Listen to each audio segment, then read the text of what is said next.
It's like giving me the spiral of.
Hello, everyone. Welcome to the Gloomy Goozers. I'm your host, Agent Boomer. It's my co-host, Pacelli. Oh, God. What? Geeky Geezers, I mean. Welcome to Geeky Geezers. I don't know. I feel like a malaise, right? I don't know. I feel like I'm late, and I'm sorry. No, it's not you. Am. It's all the other crap. I did get myself a nice breakfast this morning. Went to Bob Evans. Did not do the biscuits and the gravy this time. I did the double meat farmer's choice, and I got 3 sausage links, 3 strips of bacon, 3 pancakes, 2 sunny side up eggs, and hash browns. And I got some peach tea. There you go. There you go. Awesome. Should I add Netta, or she's just going to be in the background? No, she just wants to be able to hear real time without the... otherwise, she's laughing at my jokes 30 seconds later. All right. Saw Venom 3 today. Check General. Yeah, okay, thank you, Matanui. Let me know what you thought of Venom 3. I actually watched the original Deadpool again last night. Figured I needed to revisit some classic. And that still holds up. Oh, it sure does. Yes, great. Actually, have you noticed that really the best movies are timeless? They will still be good, 10, 20, 30 years later. Yeah, I think so. Hello, everyone. Have a great show, my friends. Rest in peace, Teri Garr. Yeah, we'll be talking about her tonight. FKHC 2005, otherwise known as Tim. Welcome. Hail to Troy and Netter, of course. I get a hi, sweetie, from Netter. Thank you. Yeah.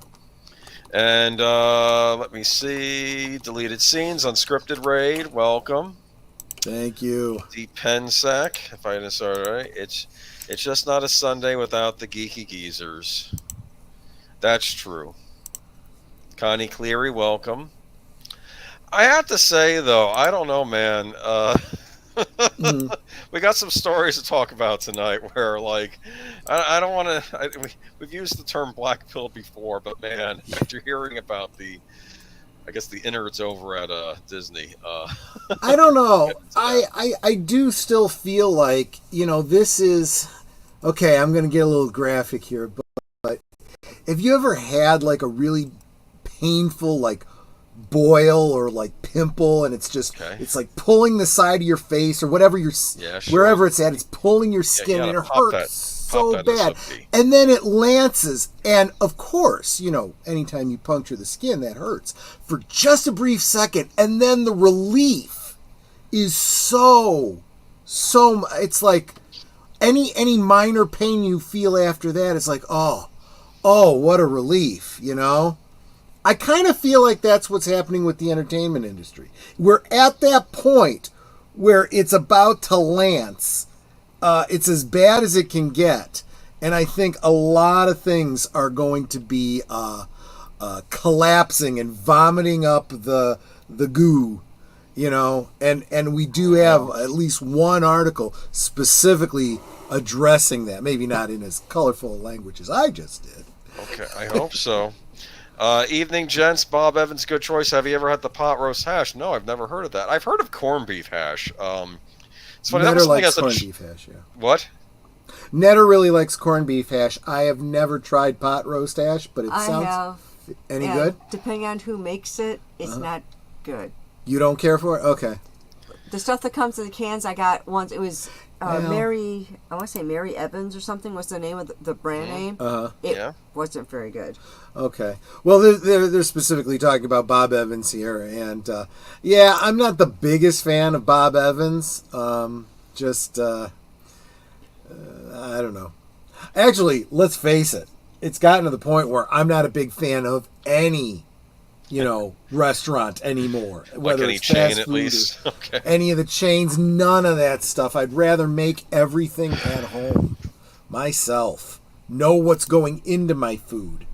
Maybe buy as much of my food as I can from Amos Miller's Amish Farms in Pennsylvania. Just saying. Look, not a sponsorship, but you should look into it. When in doubt, it's hard to mess up pancakes, right? Come on. No, you're right. I don't think I've ever had a bad pancake, but there are ways to make better pancakes. We could talk about that some other time. Never eat haggis from a can. Good to know. Okay. Do they have such a thing? I'm sure they have it in Scotland. That doesn't make any sense to me at all. I have wanted to try haggis, though. I've looked at that, and I've gone, that looks like something I could totally get behind. Yes. But, but I still say, go out to restaurants, support your locals if they're doing good. I mean, your local, locally owned restaurants. Sometimes they're good stuff, and you want to keep them in business, right? True. Especially when certain states made them shut down during certain pandemics. And I noticed they're not getting money. We'll talk about that later. Anyway, welcome everyone to Geeky Geezers. Here's another way of putting it. Venom 3 wasn't terrible. It wasn't necessarily that good. So in short, that Futurama GIF I posted. Did I say it wrong again? I didn't see the GIF. I'm sorry. I'll have to look for it. GIF. I said GIF. Anyway. Yeah. It's not peanut butter, right? You say they can't mess up pancakes. You've never met my sister. Well, okay. Well, okay. You would know. I would not know from your sister, but okay. Now I think of that scene from Cabin Fever. Pancakes! The little kid then goes and bites the guy in the arm. Okay. What's that? I think was it Comedy Central or something? Making pancakes, making bacon pancakes. Take some bacon and you put it in a pancake. That's bacon incredible. Pancakes. I never had that, but a local restaurant used to have roasted chicken and waffles, and the waffles had bacon bits in them. How incredible is that? That sounds good, actually. They took it off the menu, though. I was mad. Especially if you're using real maple syrup. Yeah, you gotta have the real stuff. The bacon bits go so well with that. Yep. Oh, I'm saying. As Agent Cooper. Of course, with Agent Cooper was the side of ham. Waiting for the maple syrup to the side of ham. Oh, yeah. But yeah, no, it's good stuff. Oh, it's in the wrong tab. Oh, I see. You were trying to post a well, I'll take your word for it, Madanui. No worries. Look, Venom 3, it's... I don't know. I'm still gonna... When my local public library gets in Deadpool Wolverine, I will check it out. Yes, that was it. Jesse Guar, though. It was Adventure Time. Yeah, I don't remember what network carried that, but... I don't know. I watched a horror movie this week, and I'm like, for Halloween... I think it was earlier, and they're going like, let's watch a horror movie Halloween week. Let's watch something new we haven't seen. Let's not be the old curmudgeony geezer. So I went ahead and went out and watched In a Violent Nature. And it was an indie movie made over the summer, and it was like, I guess the idea was, what if you were just to have a slasher movie like a Jason Voorhees, and you just followed him around the whole movie from kind of his point of view? Right, like over the shoulder. Well, right? In a lot of ways, that's kind of the movie that Netter and I watched on Thursday with everybody. The Behind the Mask, The Rise of Leslie Vernon. You're seeing it from the point of view of a documentary team following around the killer. Well, that sounds a lot better than what I saw, because what I saw was not good, and I feel like an emperor has no clothes moment. People kept. I think you would have really, especially if you like that genre of films, if you liked Friday the 13th, Halloween, Nightmare on Elm Street, all of those films, there are a lot of Easter eggs. And some of them aren't even so much Easter eggs. They are direct, intentional references, you know? And it's actually really, really good. And it was there's a really great twist. So I don't want to ruin that for anybody. All right. But that hasn't seen it. You guys all saw it.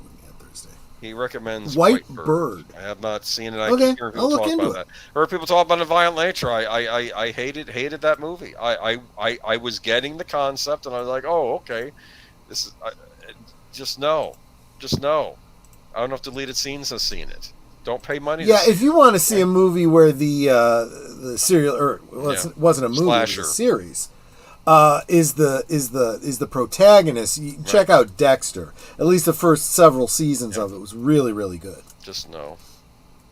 Just saw it. White Bird. Okay, well, I'll take your word for it. Venom. Thought 3 unnecessary movies that was only made so Sony can keep the rights to Spider-Man. All of these non-Spider-Man Spider-Man movies are pointless to me. I have not. Honestly, haven't seen one of them. I didn't see Venom at all. I've seen none of them. I want to see an animated Spider-Man X-Men team-up movie set in the 1970s, but this will not happen. Anyway, okay, but like in the style of those motion comic Avengers cartoons, or like the 1960s Spider-Man cartoon. Well, I want like a 70s aesthetic. I know people think 60s. That's like how Batman and Superman kind of take place in 40s, 50s era, like when they're getting nostalgic. But I think Marvel, it's really the 70s. I think that's their nostalgia period. I agree with you. I agree. I mean, let's face it, there was a lot of them written in the 40s and 50s that took place during World War II. And, they were contemporary to the immediate aftermath in the Cold War. But I do think everything started to hit its stride in the 70s. Yeah. I liked In a Violent Nature, but I get it's not for. I know the audience was split on it. I'm on the hated it side. That's all I'm saying. But anyway, let's move on to the next. Oh, well, first, before we move on, we talk about the good old days, right? And what are we going to talk about the good old days tonight? I know I told everybody we were going to do Deep Space Nine this week, but knowing Troy and I, we're going to talk about it for at least 45 minutes, and we have too much to cover tonight. Plus, this ties into Unfortunate Death tonight. We'll get to Deep Space Nine sometime this month. It is on the docket. Right. We'll talk about it. But I figure Young Frankenstein. Put on wheat! I grew up with this movie. This was another one of these childhood movies that was on Showtime. My dad recorded. I would, watch it on the VCR over and over again. And not quite getting some of the more adult humor in the movie, but still liking it because it's, it's Frankenstein. It's like, well, it's black and white. And I would watch it over and over again. Gene Wilder, who I remembered from Willy Wonka and the Chocolate Factory, is in this. Of course. There's the lovely Teri Garr is in this as well. Yes. Roland Z. Yes. I remember that. And Madeline Kahn was in this too as his fiance, but she. Right. Oh no, this dress is taffeta. You're right. Oh no, you'll smear my makeup, and it's. Yeah. Oh god, this is classic. All filmed in black and white to homage or pastiche or whatever the proper term is. The original Universal Frankenstein film. They reused all of the set. Yeah. From the laboratory and everything, all of that was reused. They researched as much as they could. If they couldn't find it, they recreated it. They were wanting this to look like the one of these Frankenstein pictures from the 40s. They really did a great job, I thought. It's almost like an unofficial real quick, David Pensack monster movie. Frau Booker. Just had to. Yes. Just had to. Oh man, there's Igor. Igor, yes. Who played him? I should know this actor's name. Marty Feldman. Marty Feldman. Brilliant physical comedian. I take it he was British, right? Because or at least he had a British accent in this. Honestly, don't know too much about his background, other than I know that he had a thyroid condition, which is why his eyes bulged like that. I love this movie along with Dracula Dead and loving it, but I wish they made a comedy version of the Wolf. I saw Dracula Dead and loving it in the theater actually when that came out because I was always Mel Brooks and Leslie. Yeah, was a big fan of those. You're right. That would be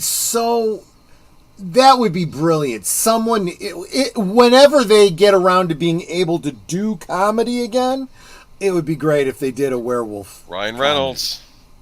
Yes, that would be genius. There you go. There's a scene of them all together. There's Frau Brooke, who played by Cloris Leachman, right? Yes. Yep. This was my favorite scene when they're walking through. They're walking through like they hear the playing of the violin in Frankenstein's castle, and they're like, "What's going on?" And then there's Igor, and then he says.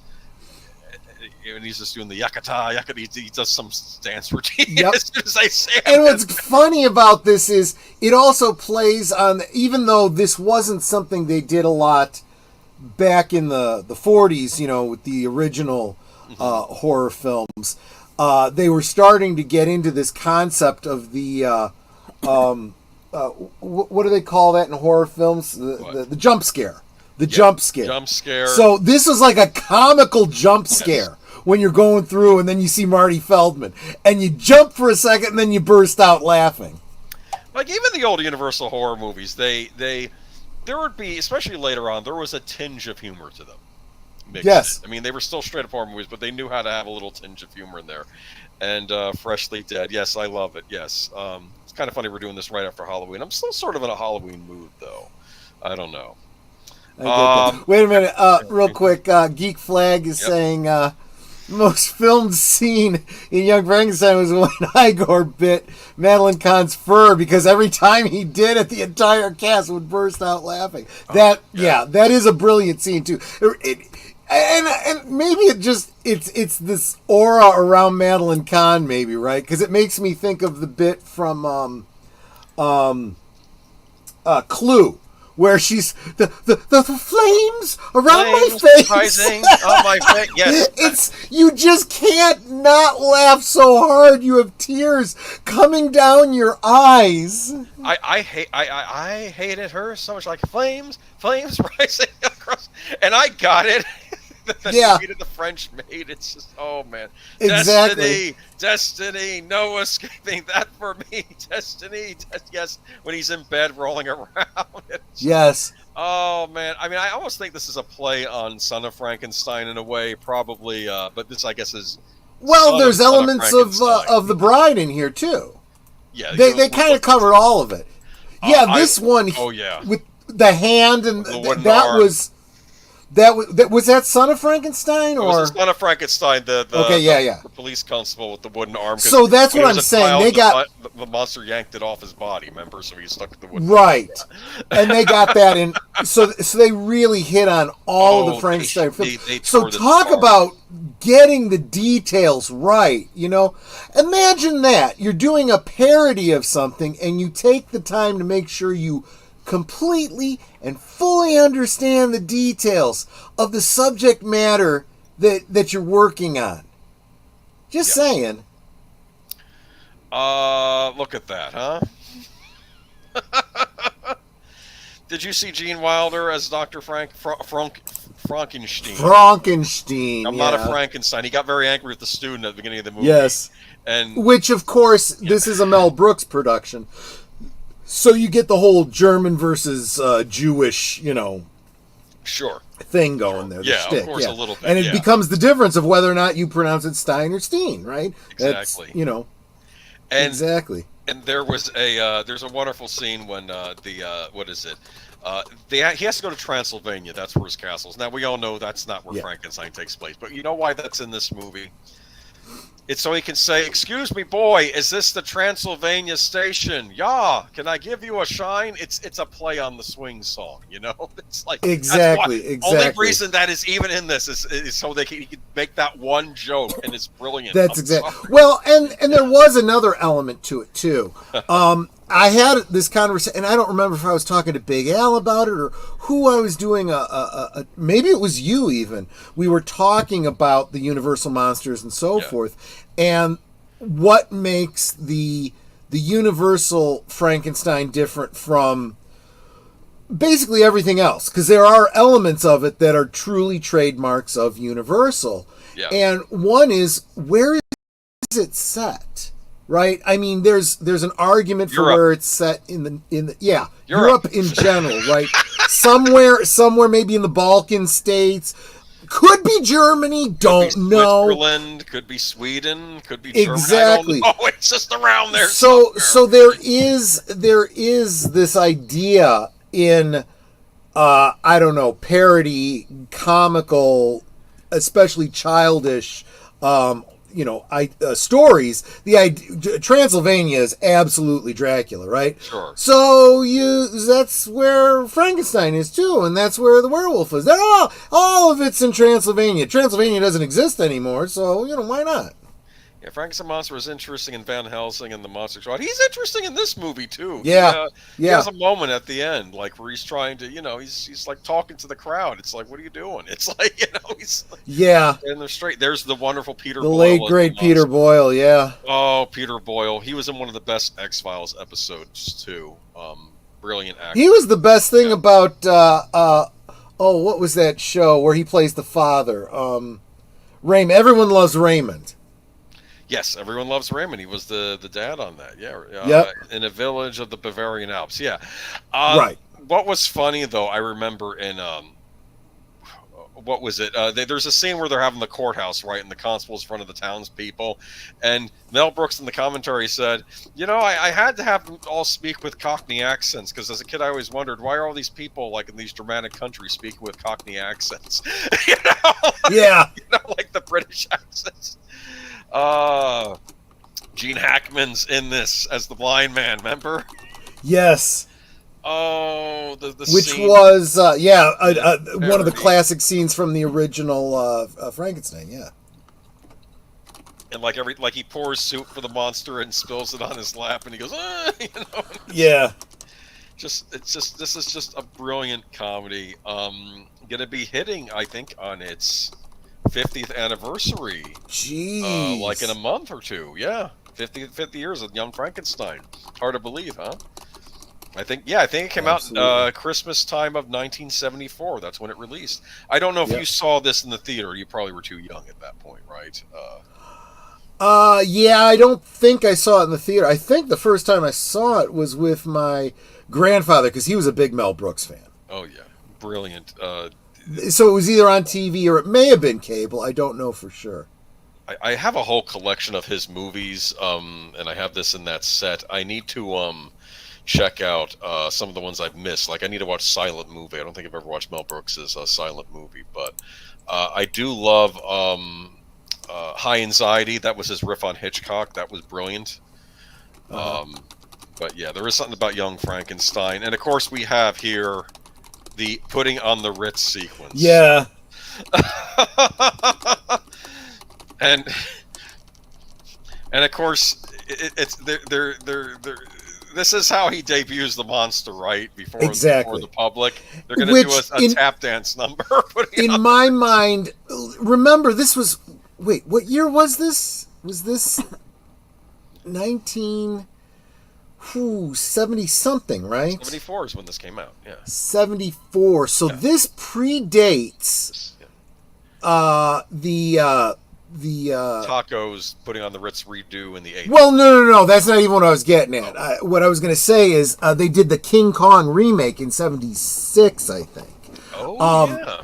But now that I think about it, it doesn't matter because the original King Kong had that same aspect of the showman showing off the monster, and I couldn't help but think of that in this scene. It kind of makes sense, but just like in King Kong, right? He kind of wigs out over things that are unexpected because that's what happens in front of a live. Because they start flashing, audience. And I think a flash bulb explodes, and he gets upset because, of course, the fire bit, right?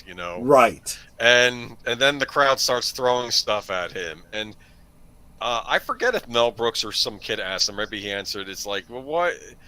No, I think he was asking kids I think people were asking, well, how did they have all those fruits and vegetables? And I think the kid said, well, the crowd already knew he was going to fail, and they were ready to just throw stuff at him. That's what some kids said. That's his excuse. And they start throwing like rotten tomatoes and cabbages at them because they always have those at the ready, right?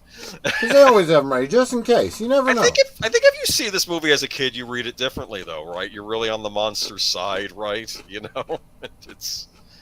More so even than the original movie, yeah. Yeah, of Mice and Men vibes. Yeah, I mean, that was a tearjerker read. Yeah. We read that in the original Mice and Men film adaptation starred Bela Lugosi and Lon Chaney. That's right. It's been a while since I've seen it, but I thought it was weird because they were having pie and they were pouring some kind of cream over the pie, and I'm like, oh, is that? Oh no, I'm sorry. Wait a minute. It was Burgess Meredith and Lon Chaney. My apologies. Okay. And I was like, is that what they did before they had ice cream? They just poured the cream over it. Okay, just could be. But Burgess Meredith, he's a great actor. He was in a favorite horror movie of mine, Magic, with Anthony Hopkins. I've never seen that. I'll have to check it out. It's about him with a ventriloquist dummy. Anne Margaret's in it as well. He was in a great, tragic Twilight Zone episode. Yes. The one where he's nearsighted and the end of the world and all that. Yeah, exactly. I had all the time in the world now. Yeah. Well, such as life. This is classic. Yep. That's the stole that we were talking about. Yeah, that was, and that's, of course, the lovely Madeline Kahn as well, right, in this movie as well, so, time enough at last, yeah, I know. But, Young Frankenstein, just classic Mel Brooks comedy. If you've not seen it, you can watch it any time of year, but it's also great around Halloween time, but, a lot of fun, especially if you're a fan of the classic Universal Frankenstein pictures. This kind of fits right along with them, I think, right? Agreed. Don't you think? And Peter Boyle's, but all the actors, all the comedic talent here is top notch. And of course, it has the unfortunately late great Teri Garr, which unfortunately brings us to our first story of the night. It does. Let me go ahead and drop that for you. Yeah, let me get my notes ready, which I should have done already. But I grew up with Teri Garr. She was in everything. She was in Close Encounters of the Third Kind with Richard Dreyfuss, with him going nuts with the potatoes. Remember that? Yeah. Carrie Garr dies. Tootsie, Oscar nominee, and Young Frankenstein star was 79. And, Teri Garr, the beloved comic actor who scored an Oscar nomination for Sidney Pollack's Tootsie, starring opposite Gene Wilder and Mel Brooks, starred opposite... Sorry, let me start over. Teri Garr, beloved comic actor who scored an Oscar nomination for Sidney Pollack's Tootsie, starred opposite Gene Wilder, Mel Brooks, classic horror spoof Young Frankenstein, and played Richard Dreyfuss, put-upon wife in Steven Spielberg's Close Encounters of the Third Kind. Died Tuesday of multiple sclerosis in Los Angeles. She was 79. I didn't know she had MS. She did, yeah. That might be why we haven't heard from her in a bit. But her publicist... Heidi Schaefer confirmed the news, writing Teri Garr passed away this morning after a long battle with MS. She was in Los Angeles and passed away peacefully, surrounded by family and friends. Garr was diagnosed with MS in 1999, had struggled with health issues in recent years. Garr got her start with bit parts in a number of 1960s Elvis Presley movies, including Viva Las Vegas and Roustabout, and appeared in the 1964 Annette Funicello romp Pajama Party.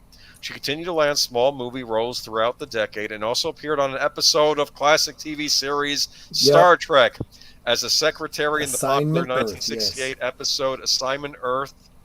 That Girl May Be RFD, It Takes a Thief, in Room 222. Well, I don't know how popular that episode could have been because we never got that spin-off show.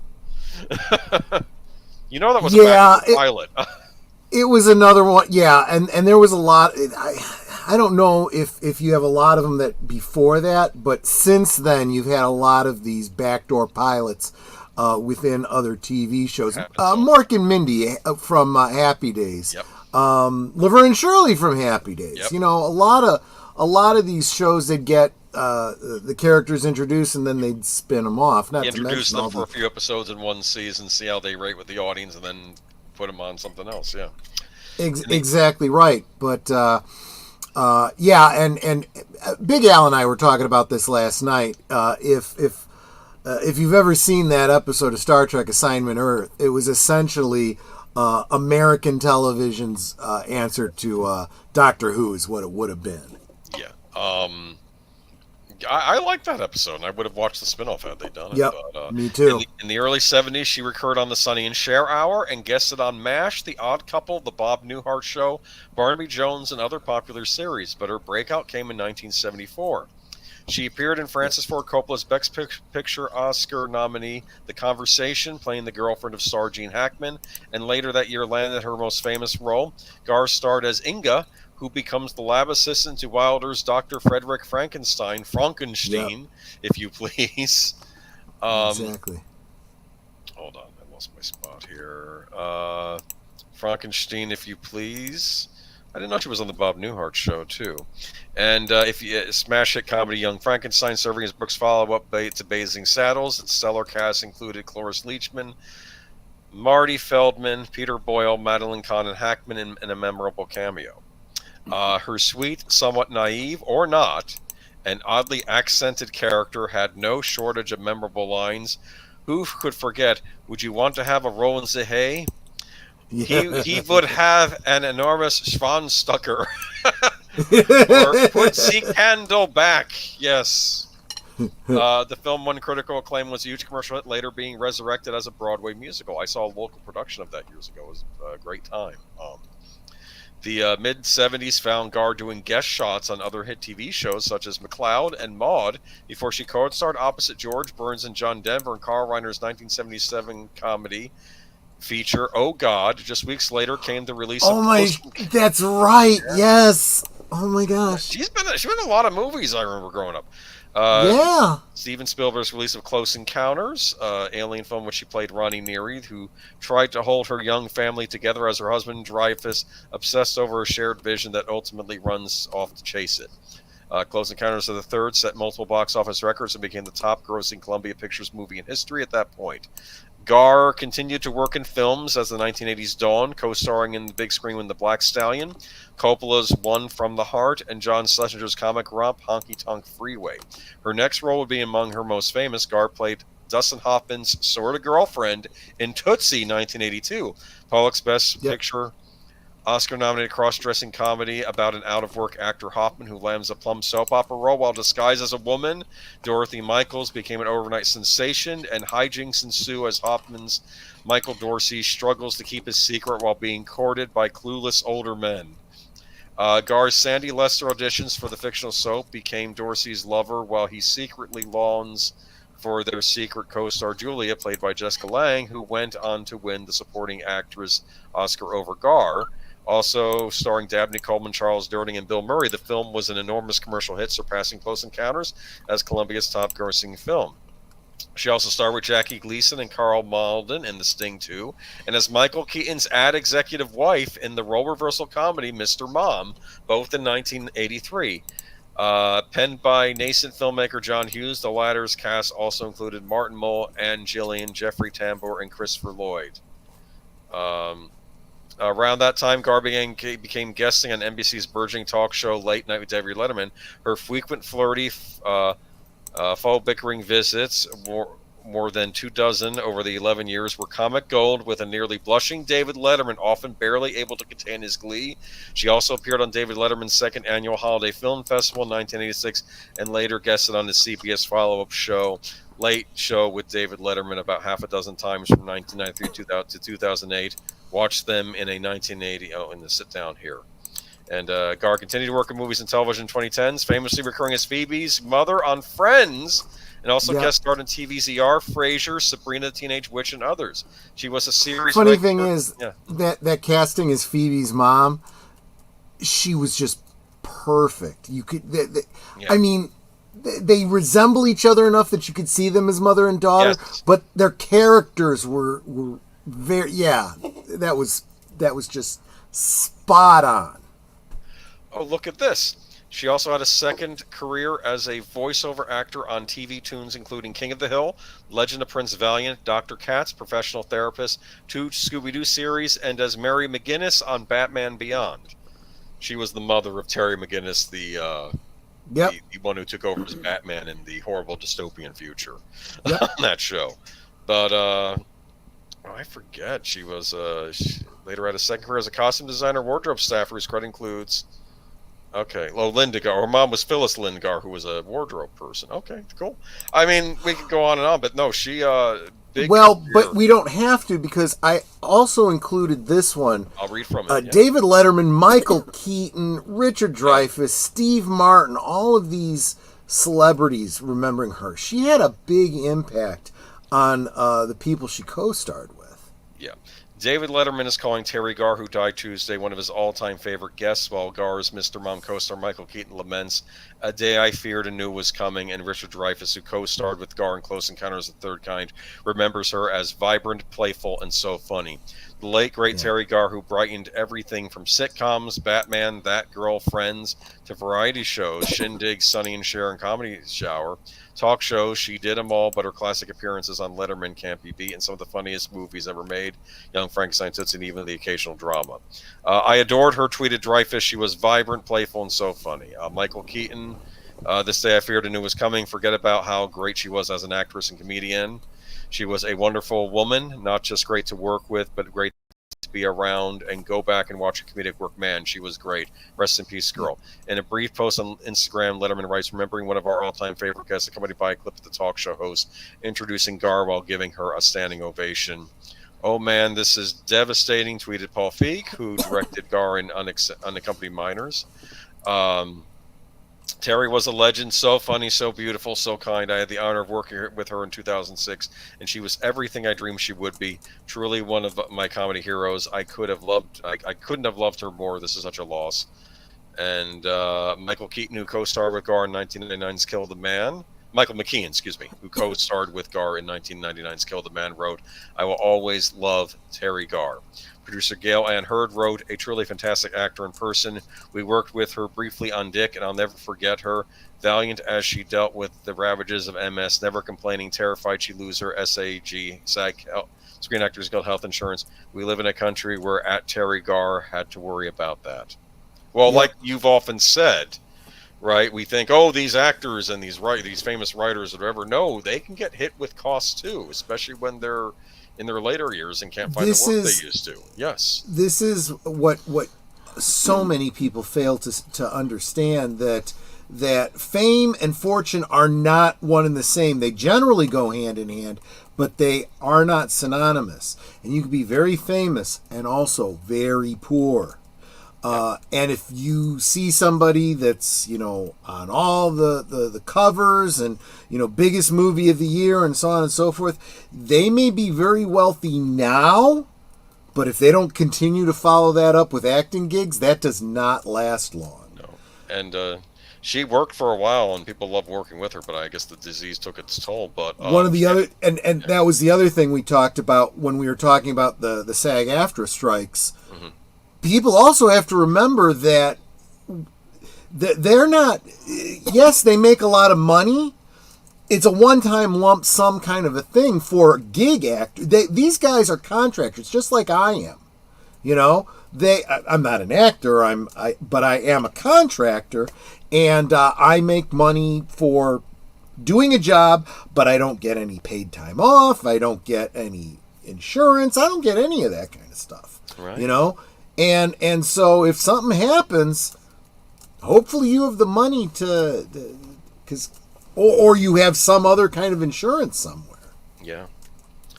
But if someone says she never starred in The Love Boat, well, I guess at that point when Love Boat was in its heyday, she was busy doing these big movies, so she didn't have time probably. But she was on is that correct though? She was on the original Adam West Batman series?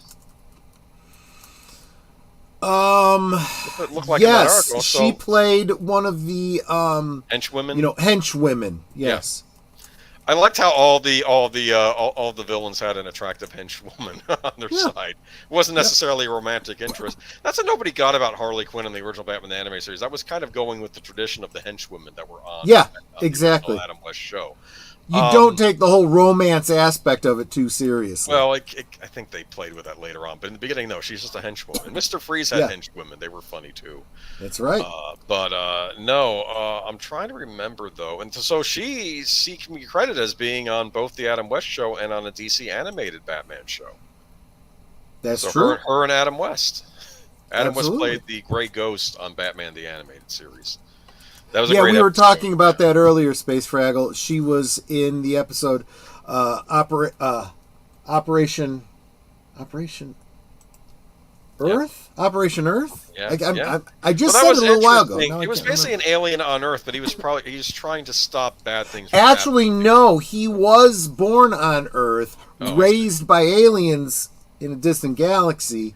Oh, interesting. And trained to be a Doctor Who-like character to help guide humanity through these hard times. And the whole bookend of it was the Enterprise comes back in time using the slingshot effect that they discovered in a previous episode, because they were doing historic research to find out exactly how Earth got through the Cold War. And that led them to, discover Gary Seven and his assistant. Let's see. Teri Garr also voiced Terry McGinnis' mother in Batman Beyond. That was interesting about Batman Beyond. He still had his mom. His father had gotten killed, but Terry McGinnis still had his mom, because they were his mother and father were divorced. But he got into a big I'll tell you, sometimes being a superhero, having your parents still around can be challenging. Just look at Tim Drake. Just those of you that know. Okay. I'm not sure if I get that reference, but now I need to look into that. He becomes Robin, and he's coming home at night all beaten and bruised, hanging out with the rich philanthropist Playboy, and his parents aren't too happy about it. They never did that on Batman the Animated Series. They should have played around with that. I think on Batman the Animated Series, I think his dad just ran off or something. I think his mom wasn't in the picture. I'm trying to think, though, so they must have changed that. Gary Seven, wonder if he was in a relation to Blake Seven. Oh, boy. I see where you're going with that. That's good. But seriously, Terry McGinnis, rest in peace. You'll be missed. Teri Garr, you just crossed over with... No! With Batman Beyond. That was a fail. Terry's... That's okay. I'll edit it out when I do the clip. Do whatever you want. Rest in peace, Teri Garr. Okay. But moving on, unfortunately, we have another death this week. This one, this one hurt because it's life imitating art. This kind of bothered me a bit. Yeah. Gena, the actress, was known for collaborations with her late husband, actor-director John Cassavetes, and for her son Nick Cassavetes' film The Notebook. Gena Rowlands, screen icon best known for A Woman Under the Influence and The Notebook, has died. She was 94. Rowlands died surrounded by her family, including her husband Robert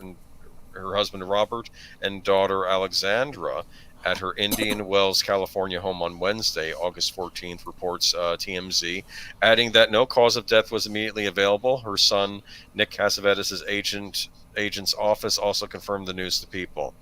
In June 2024, Nick told Entertainment Weekly that his mother was diagnosed with Alzheimer's disease 5 years ago. Rowlands was born in June 1930 in Cambria, Wisconsin. She began acting in the 1950s and made her Broadway debut in The 7-Year Itch. That was later made into a famous Marilyn Monroe picture. 1955, Rowlands began to guest star in TV shows such as Studio One, Laramie, Johnny Staccato, opposite her husband John Cassavetes, Riverboat, The Lloyd Bridges Show, Bonanza, The Virginian, and Breaking Point. In 1958, she made her film debut in The High Cost of Loving. It was her marriage to Cassavetes which led to some of her best well-known roles. The two collaborated together on 10 films, such as A Child is Waiting, Faces, Machine Gun McCain, Minnie and Moskowitz, and Tempest. The two made for an unusual Hollywood couple in that they financed many of their own films off with money they earned by acting in more commercial projects. Two of their films, 1974's A Woman Under the Influence and 1980's Gloria, resulted in Rowlands' Oscar nominations for Best Actress. Did you see Gloria? I don't think so. No. I've heard good things. You might find it interesting. It's almost like a vigilante woman type thing, I think. In 1984, Rowlands told people, John and I probably disagree on just about everything in the world. Describing their marriage as volatile, the actress added, but that's what marriage is all about. If you think marriage isn't going to be like that, you've got trouble. Rowlands went on to star in Woody Allen's 1988 film Another Woman, in which she played a middle-aged professor who goes on a journey of self-discovery after she overhears a therapy session involving another woman, played by Mia Farrow.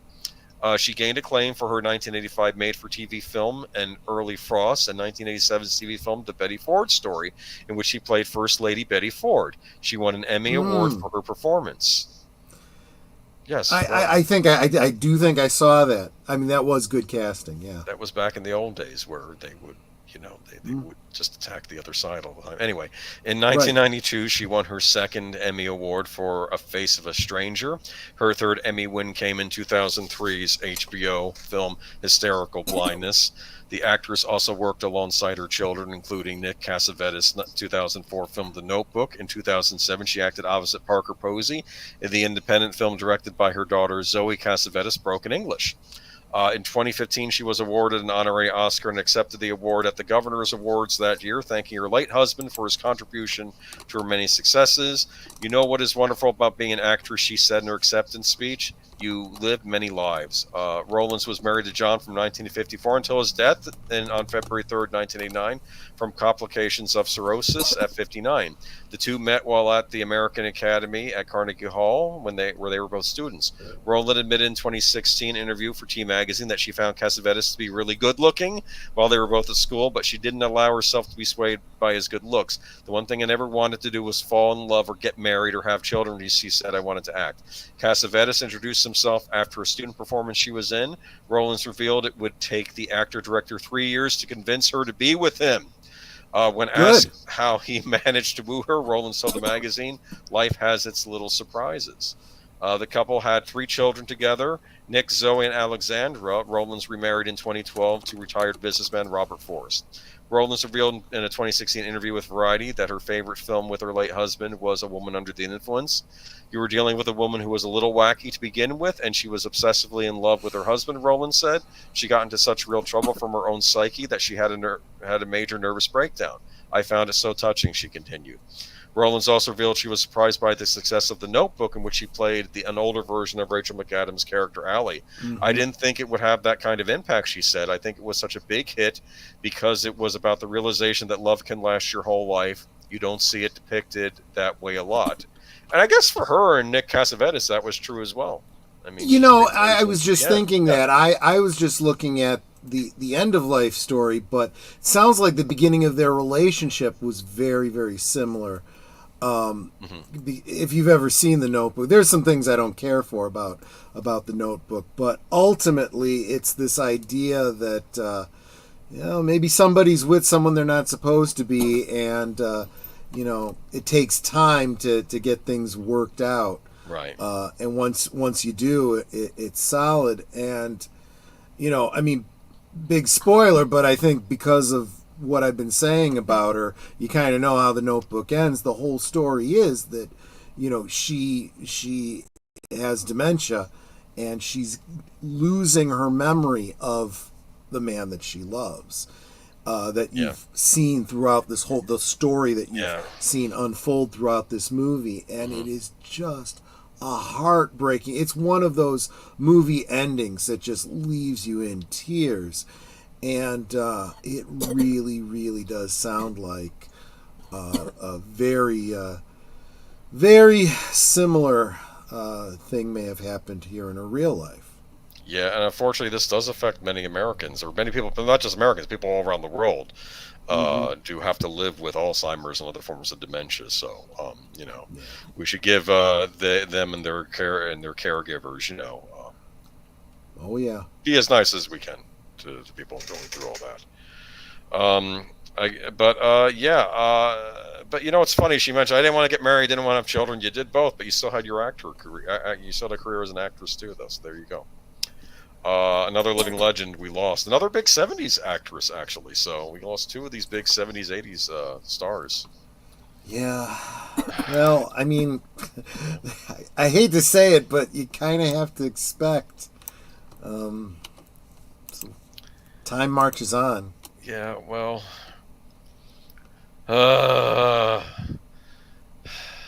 time marches on. Don't take life too seriously. You're not getting out alive. And, that's a wonderful expression. I'll keep that in mind. But that most likely is my future. Both my mother and father had Alzheimer's. I had a family member with it as well. It's awful, and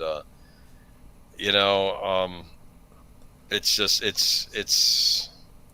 something you have to live with. I will say this though. I'll say this. Both in the United States and in many other countries in the world, we are starting to become more cognizant that we have to start being more aware of this disease and start treating those with and their caregivers with, more dignity. Yep. And trying to make things easier. We as a society can do better, I think. But I think we are doing better, so that's good. Well, and I do think that the push to start addressing health concerns is growing.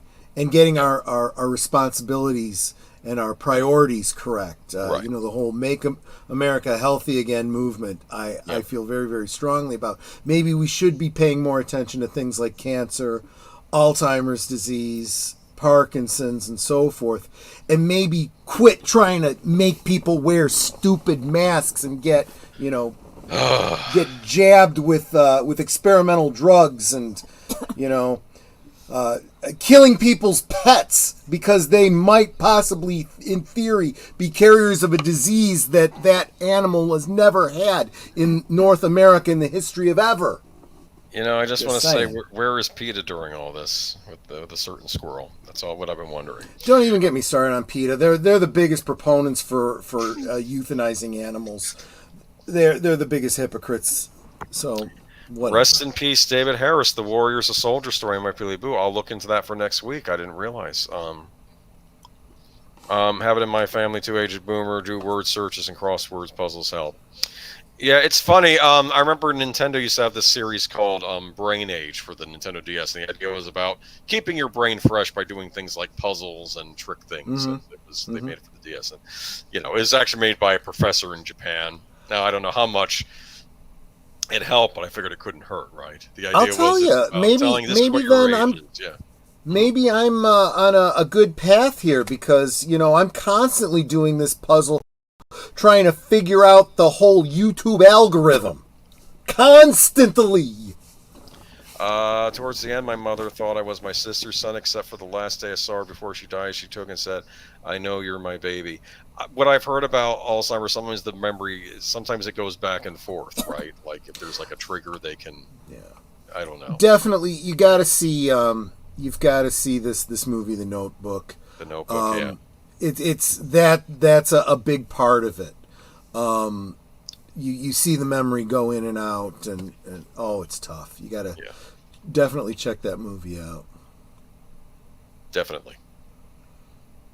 Our first story of the night, I forgot to put the Geeky Geezers thing on in the beginning. Oh, well. But this is our first story tonight. Getting over, so rest in peace. But Firewalk Studios officially I should have sent this out under both of us. My apologies. It's okay. I'm still trying to get good at the maneuvering back and forth thing here. It's all right. I would usually select yours anyway because you're the one who always posts. But here we go. Welcome to the family. I feel bad. This is kind of sick that I put that up there. This is when they were hired. I couldn't find it. The article wasn't good to freeze frame, so I picked that. Sony is I just got that. Okay, that is kind of funny. I know, but anyway, Sony is shuttering Firewalk Studios in the wake of its disastrous release of Concord, the PlayStation 5 shooter that lasted less than 2 weeks before being shuttered. The news was first reported by Bloomberg's Jason Schreier.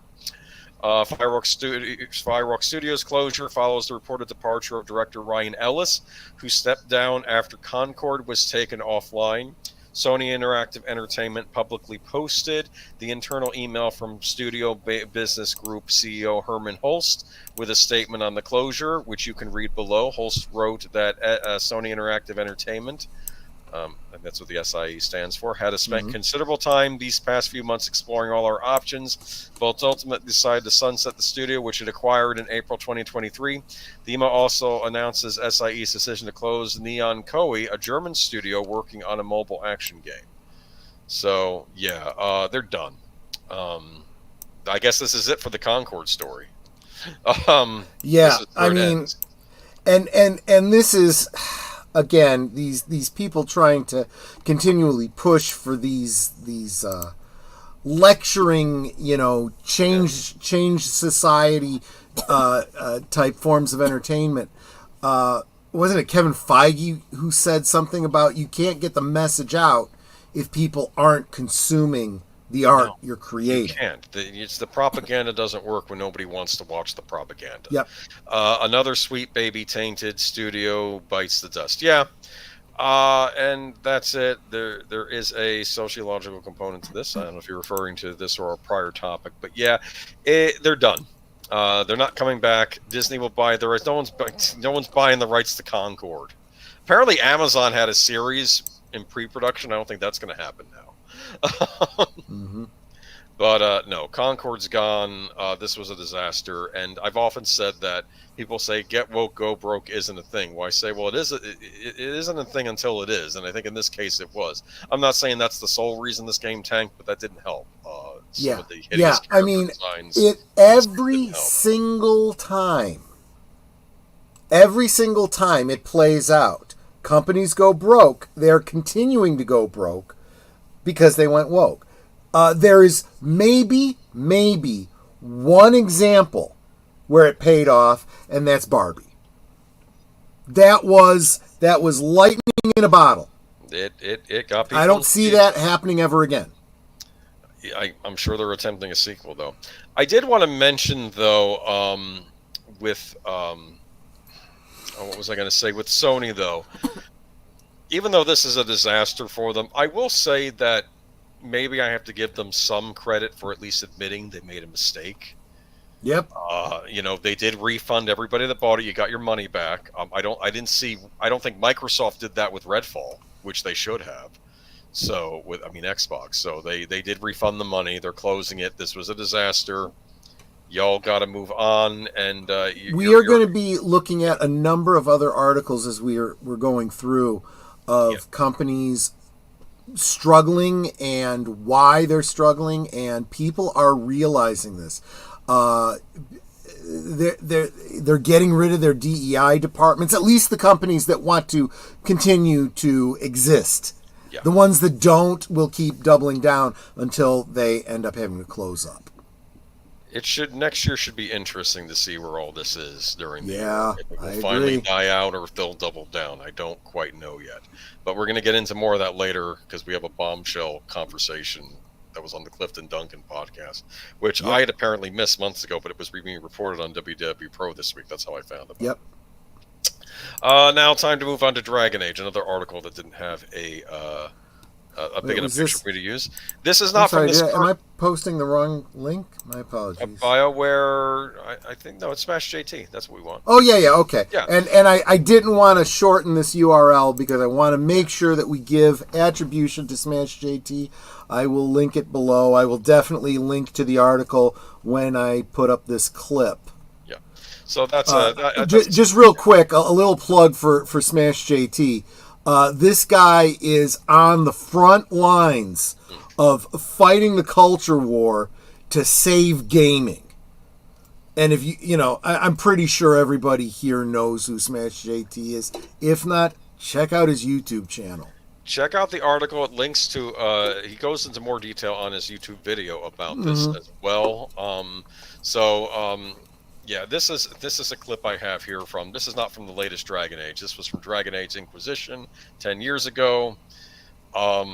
This big bulky dude with the horns is talking about safe words, and I'm not sure who that is in front of him. This is not my idea of a good time, but I guess it was. Again, this idea of even if you are going to put this stupidity in the game, maybe think through which characters you have conveying these messages, because something tells me a guy like that doesn't give a flying fig about safe words. Just saying. Well, that's your prejudice coming forward against whatever race of being this is. Anyway, moving on. An employee. I'm sure he's a very shy, sensitive person who is very badly hurt by words. Yes, probably. An employee at BioWare. Okay, so this is from Smash JT's blog, or this is a posting he made, where he's talking about an employee currently working at BioWare reached out to him via direct message from their official Twitter account, and I could confirm from it that they were exactly who they claimed to be. So he did, according to JT, he did verify this. So that from what we had, so from that we scheduled a phone call. So this is kind of like a cry from help, basically. That's what this is. A call that ended up lasting nearly an hour long. His voice was a mix of frustration and despair. They wanted to talk to me about the situation going on at BioWare right now because this person felt helpless to fight back alone. From what he told me about BioWare today, it paints a dire picture of what it's like behind the scenes, claiming that the company is intentionally discriminating against men and selectively hiring individuals who parrot and embrace the ideology that the higher-ups demand. He personally reached out to me after watching my videos, and he emphasized the importance of speaking out against what he referred to as the quote-unquote woke virus that's run amok, infecting the entire gaming industry, promoting liberal white women, typically trans or queer women, and holding down anyone else everywhere. This insider disclosed that BioWare's corporate culture has become more woke than anyone could possibly imagine right now. According to him, the identity politics at play within the company are more intense than any current level of public perception suggests, and it's now reached a point where BioWare themselves is singularly focused on hiring based on gender and ideological compliance. He stated that men are excluded entirely from the conversations unless they identified as some form of non-traditional gender orientation. At BioWare, as I was told, they're only interested in hiring people they can control within the company. They want what can only be considered cultists, people who parrot and embrace the exact same ideology that the higher-ups at BioWare demand. Have a thought on a different direction to go? Question a female voice. Step out of the proverbial line. You're out. So much for that diversity. Oh, that was Smash G's comments. The atmosphere at BioWare, he continued, has grown more extreme since Corinne Bush took the directorial helm at Dragon Age. The Veilguard. According to my source, Bush's leadership is style marked a huge change in the atmosphere, giving preference to anyone who identifies as gender non-conforming. It intensified the focus further on ideological adherence over merit and talent. This shift, as according to him, deteriorated the studio's environment and completely eroded BioWare's once prestigious reputation in the industry. One he has been part of for over 4 years. He further described BioWare as a corpse being worn by a yes-men filled with cult-like pandering weirdos. It wasn't anything like he had signed on for years ago. He even shared a personal story about how he was called to an HR to discuss a situation that a female co-worker at the office complained about him and made her feel uncomfortable in order to ensure her job was safe and, more importantly, hold him down below her, even though, according to him, he did nothing wrong at all. In a weird way, it could be described as a modern form of corporate slavery, and he has to obey the masters or face the punishment of being blackballed from the industry on the whole. The article goes on later to say this insider noted under the structure, BioWare's latest release, Drakengard: The Veilguard, served less like an immersive RPG experience and more as a propaganda piece, aligning with the ideology of the company's leadership. They didn't care to make the game fun, he said. The rewrite after rewrite, changing hands of the script, redoing work he had done over and over again, each time getting worse and worse from his perspective, but he put up with it because he was already so in deep with the project at that point. This game is, for all intents and purposes, genuine propaganda on the same level as Dustborn, which is crazy because many folks thought that game was an aberration, but nope, it looks like it's almost becoming a trend. Well, the difference between this game and Dustborn, I would say, is that this is a AAA company release. Dustborn was some weird indie game that was funded by the Norwegian government, from what I learned. Yep. These issues may be affecting BioWare's stability, and he mentioned that there's growing talk within the company of incoming cutbacks. You know who's going to be cut back when the cutbacks happen. No one feels True. comfortable right now, and the entire company is a house of cards. After nearly 10 years in development, scrapping the Dragon Age Dreadwolf game and starting over multiple times, EA is going to make some tough decisions. According to my source, these are all tied to mismanagement and the excessive focus on hiring practices that prioritize ideological alignment over skill, draining BioWare of its ability to sustain meaningful creative output. With Dragon Age the Veilguard finally out, as a garnered a peak player count of just over 70,000 players on launch day, as tracked on Steam database. Though that's a respectable start, the company's alleged internal troubles are soon to overshadow any initial numbers. I have some things to say about this reveal. I'm inclined to believe this person, unless it's a trap, but I don't think that's what's going on here. Look, I mean, in a lot of ways, it's not terribly new. I mean, we've seen it. We see the fruits of this. You know, you should not be surprised when someone describes the tree to you. I was kind of harsh. Fruit, okay. Remember when I was communicating with you about this? I was being rather harsh. I was comparing this guy to the guys in the Poseidon Adventure. Remember when Gene Hackman, he's telling everybody, come on, you know, let's get up. No, safe down here. And the thing, no, there's going to be a flood. You're not going to get out. Just climb this Christmas tree up here to safety. And no one listens. And then everyone says no, what happens? The thing explodes. And then everybody scrambles and they're trying to get up the tree. And he says, no, don't panic, everybody, one at a time, please. And then they all get up and then the tree falls back. And at that point, he almost falls over himself and he realizes, I can't save any more people. I have to walk away. Yeah. I have to worry about the people that came up with me. I gave you the opportunity to be saved. You passed on it. It is now too late. BioWare has been a disaster for a long time. This whole idea of gamer entitlement, have you heard that expressed, how the fans are entitled? You know, that whole thing? It starts with BioWare. And what they need to understand is you're absolutely right. Your customers are entitled. Back in 2012, BioWare released the third entry in a series they made called Mass Effect 3. And people hated the ending because I think the ending was rushed and it wasn't satisfying and they were very angry about the ending. And they were complaining about it. Some even were wanting to figure, can I get my money back or whatever. And then I remember IGN and a lot of places, I think Colin Moriarty made a statement about gamer entitlement. And I thought it was interesting at that time that Jessica Chobot of IGN actually had done a speaking role in that game. And I'm wondering, was there some ties there? That's why they're defending BioWare, the gaming journalists. But basically, that's where this whole gamer entitlement came from. This is before tropes versus women in games from Anita Sarkeesian. This was before the whole Gamergate thing blew up. This was in 2012, and this is where it all started. It starts with BioWare. BioWare has gotten worse. Like I said, this was from Dragon Age Inquisition, and I'm sorry, I thought this game, at least for its time, was rather woke for its time. I'm sure it's gotten worse since then, but BioWare's been a disaster, and I'm sorry, person, you walked into the lion's den. I've heard complaints back in the old days about people complaining about beta male developers. I'm not saying that's who this is, but you know, basically, you didn't stand up and fight, and you didn't leave. You have two choices when you're in this environment: you fight or you fly. You fight or flight, right? If you don't think you can win, you're going to be damaged, and you know you get out of there, or you fight, but you don't stay in there.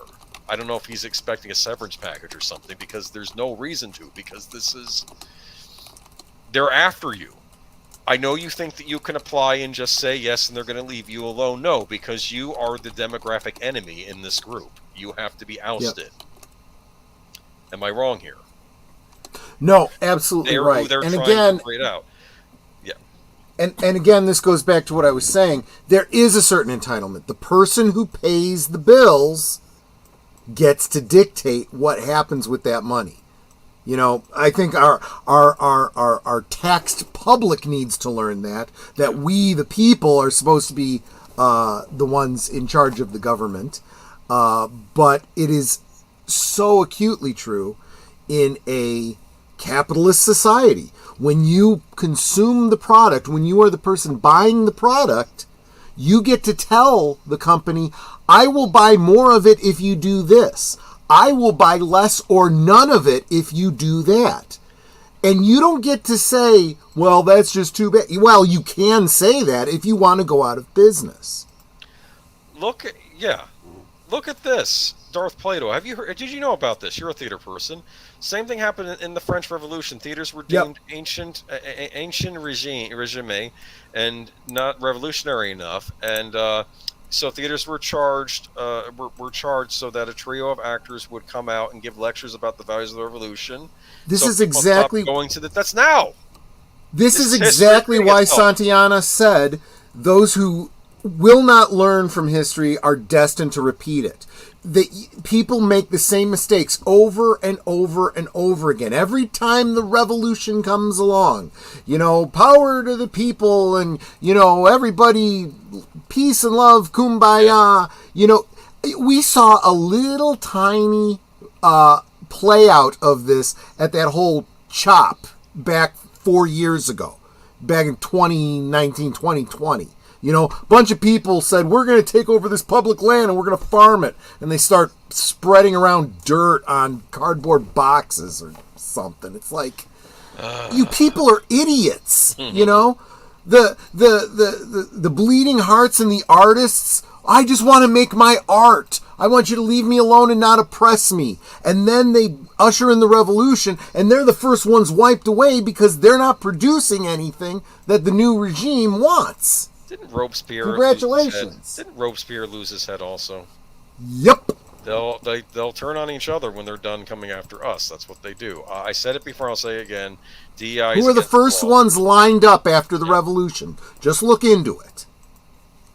Yeah, people have to bring a class action. You, employee, have to get facts higher, especially if they figure out a way to let you go, and they make. And I'm following a lot of cases. A lot of cases are working their way up through the court system. What is it they say, that the gears of justice move slowly, but what is it they grind slowly, but they grind finely. Mm-hmm. There's a lot of these DEI cases. We've seen some of them with Disney, where people are bringing lawsuits. I was fired because I was a white male who didn't express any, gender confusion, and I was fired because I wouldn't have this medical procedure done, and I was fired because I have religious convictions.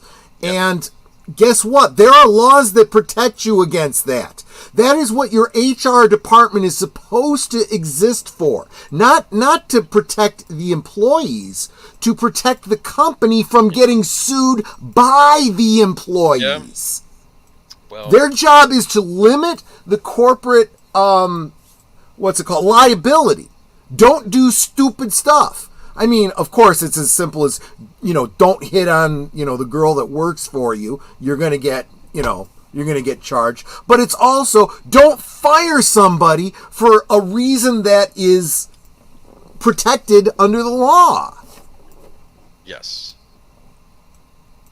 Well, and when you start, treating people differently because of immutable factors such as gender, the color of their skin, their preferences and so forth, it works both ways.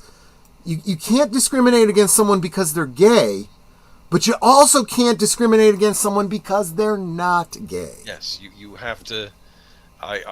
Something got lost, as I forget who it was, the YouTuber I mentioned, about how we raised a bad generation. Awful people make awful games, and hopefully the new generation will do better. But you're done. We basically wrote them off, and I think these people in BioWare. Do you remember what BioWare made? They made a favorite of yours, I think, the original Baldur's Gate.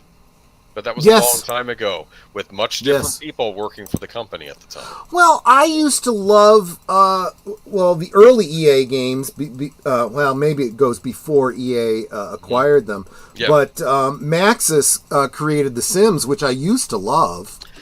EA, in my opinion, people have differing views, but I didn't think EA became a really terrible company until starting with the 7th generation. It was somewhere in there. And they really fell off. Because, during the PlayStation 2 era, I thought they weren't perfect. I remember one EA exec once said, we're going to bury the Dreamcast. That was kind of a dick thing to say. And I think they snatched up the NFL license, which pissed it. Because it used to be you'd have different competing NFL games, but of course Madden was always the most popular. Then somehow they got the sole license to it. So that kind of put the kibosh on anybody else making an NFL game. But, it's a disaster, though. Edmund Burke, blah blah.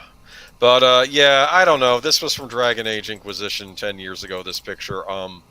You think the graphics look like dog, but I think they just made all the characters look hideous. Not just the women, the men too. I thought everybody looked grimy in this game. I wanted nothing to do with it. I definitely feel that there are two things going on. I think most people are talking about this whole idea to normalize average to mid to low appearances, so everyone can feel included and everyone can see themselves in the game, rather than the way we always have. No, I want to be the good-looking buff guy because that's not what I am. You know, I mean, I want to be aspirational in my fantasy. I don't want, you know, a fat, bald Italian guy being my avatar in this fantasy game. You know, so that's the one aspect, but the other aspect is exactly what Smash JT is talking about. You have a lot of people that are going, this company isn't for me anymore, and leaving, and they're the talented ones. The ones that are left, all the DEI hires, don't have the same level of talent. So they're putting out a crap product because they don't know how to do better. No, they don't, because they weren't hired for their merit. They were hired for other reasons. They were hired basically for going along with the cult. Let's be honest here, because as we're going to learn later, we have a very that is the cornerstone of socialism: spending other people's money. It's real easy to have a great old time at your company when you aren't invested in the company other than your paycheck. So you do whatever crap you feel like until the company goes under, and that's what's happening here. And I'm shocked that EA has not closed the studio. Anthem was a disaster. They released that a few years ago. Mass Effect Andromeda, I remember PewDiePie put out a video ridiculing that because it was so awful. The animations were so awful. EA was a titan during the PlayStation 2 era. EA released, it was after they acquired Criterion Games, so they released Burnout 3: The Takedown, which is still my favorite racing game of all time. And I don't know whatever happened to Criterion. They probably buried that company. Why can't they bury BioWare at this point?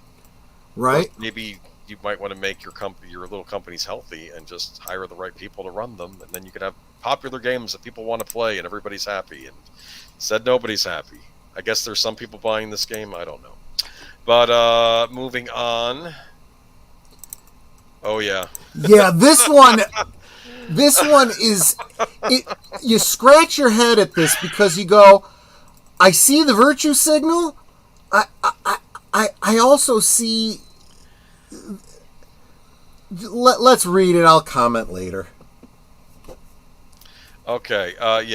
Indiana Jones and the Great Circle to feature disclaimer clarifying that the developer decision to use a name the German National Socialist Party. Yeah, the German National Socialist Party from a certain era that our country went to war with. That we weren't friends with. That many American the guys that were the baddies during World War II, right? Yes. Anyway, for most people, it's understood that when a creator chooses to depict something evil in a piece of fiction, especially when that something is also portrayed in universe as explicitly bad, said creator is not endorsing a given behavior or ideology, but rather using it for narrative purposes, often to contrast the moral differences between a protagonist and their opposition. However, the same apparently does not ring true for the video game industry's modern audience, like so many games before it. Indiana Jones and the Great Circle will feature a very performative disclaimer assuring players that despite developer Machine Games' decision to pit the iconic archaeologist against the historical enemies he fought in his movies, the studio themselves does not endorse it in any way, shape, or form. You know what, Machine Games? I don't believe you. Yeah. I think you're secretly trying to turn the kids into it really is bizarre. I mean, I'll tell you what I thought of when I saw this, and it's an unfair comparison. I'm saying that up front. I remember when I first saw the video for Michael Jackson's Thriller, and it starts out with a little disclaimer where Michael Jackson says, it's you got to read the screen. He doesn't say it verbally. I just want it to be known that, my participation in this video involving occult practices do not, in any way show an endorsement of my, whatever. I don't endorse the occult and so on and so forth, basically because of his religious convictions. Fine. And it's like, okay, you shouldn't have to say that, but if you felt a conviction to do that, I understand it. Come to find out later, when I do find out about his religious convictions, I'm like, oh, he kind of did have to say that, because he could have ended up getting excommunicated from his church if he hadn't, Oh, I see. But, okay. Anybody, that thought about it rationally, anybody that knows him would know, okay, yeah, no, that's obviously not what you're getting at. You're just having some fun. This is even just the opposite. It's not like you're portraying these guys, these bad guys, as the good guys. They're not the heroes of this story. Okay, Jesse Gerhardo, this is what's claiming. You've seen the Indiana Jones movies, the original trilogy. 2 of them featured a historic nationalist party from Germany as the villains, and they're going to be featured again in this game as some of the enemies you fight. And the company making the game says, we don't endorse that ideology. Well, we didn't think you did, because you have them as the villains in this game. This is ridiculous, man. This does seem to be less, and maybe I'm being a little too, giving too much benefit of the doubt, but it kind of reads to me like they're saying, you know and we know, but there's too many people that get all bent out of shape, so we got to address their concerns before they start making those concerns. If it's going to be this much trouble, don't include them. Have them fight some other enemy. Okay, just do that. Remember, there were the Chinese gangsters in the beginning of Temple of Doom. It could have been no, because then they'll come out and say no, because then that's racial profiling. Have it be American gangsters, or I don't know. Just have it be something else. Some sort of appropriation or something. They will always find something to be offended about. So maybe this is the way to go about it. You put the disclaimer, look, we're not glorifying this. They're the enemies.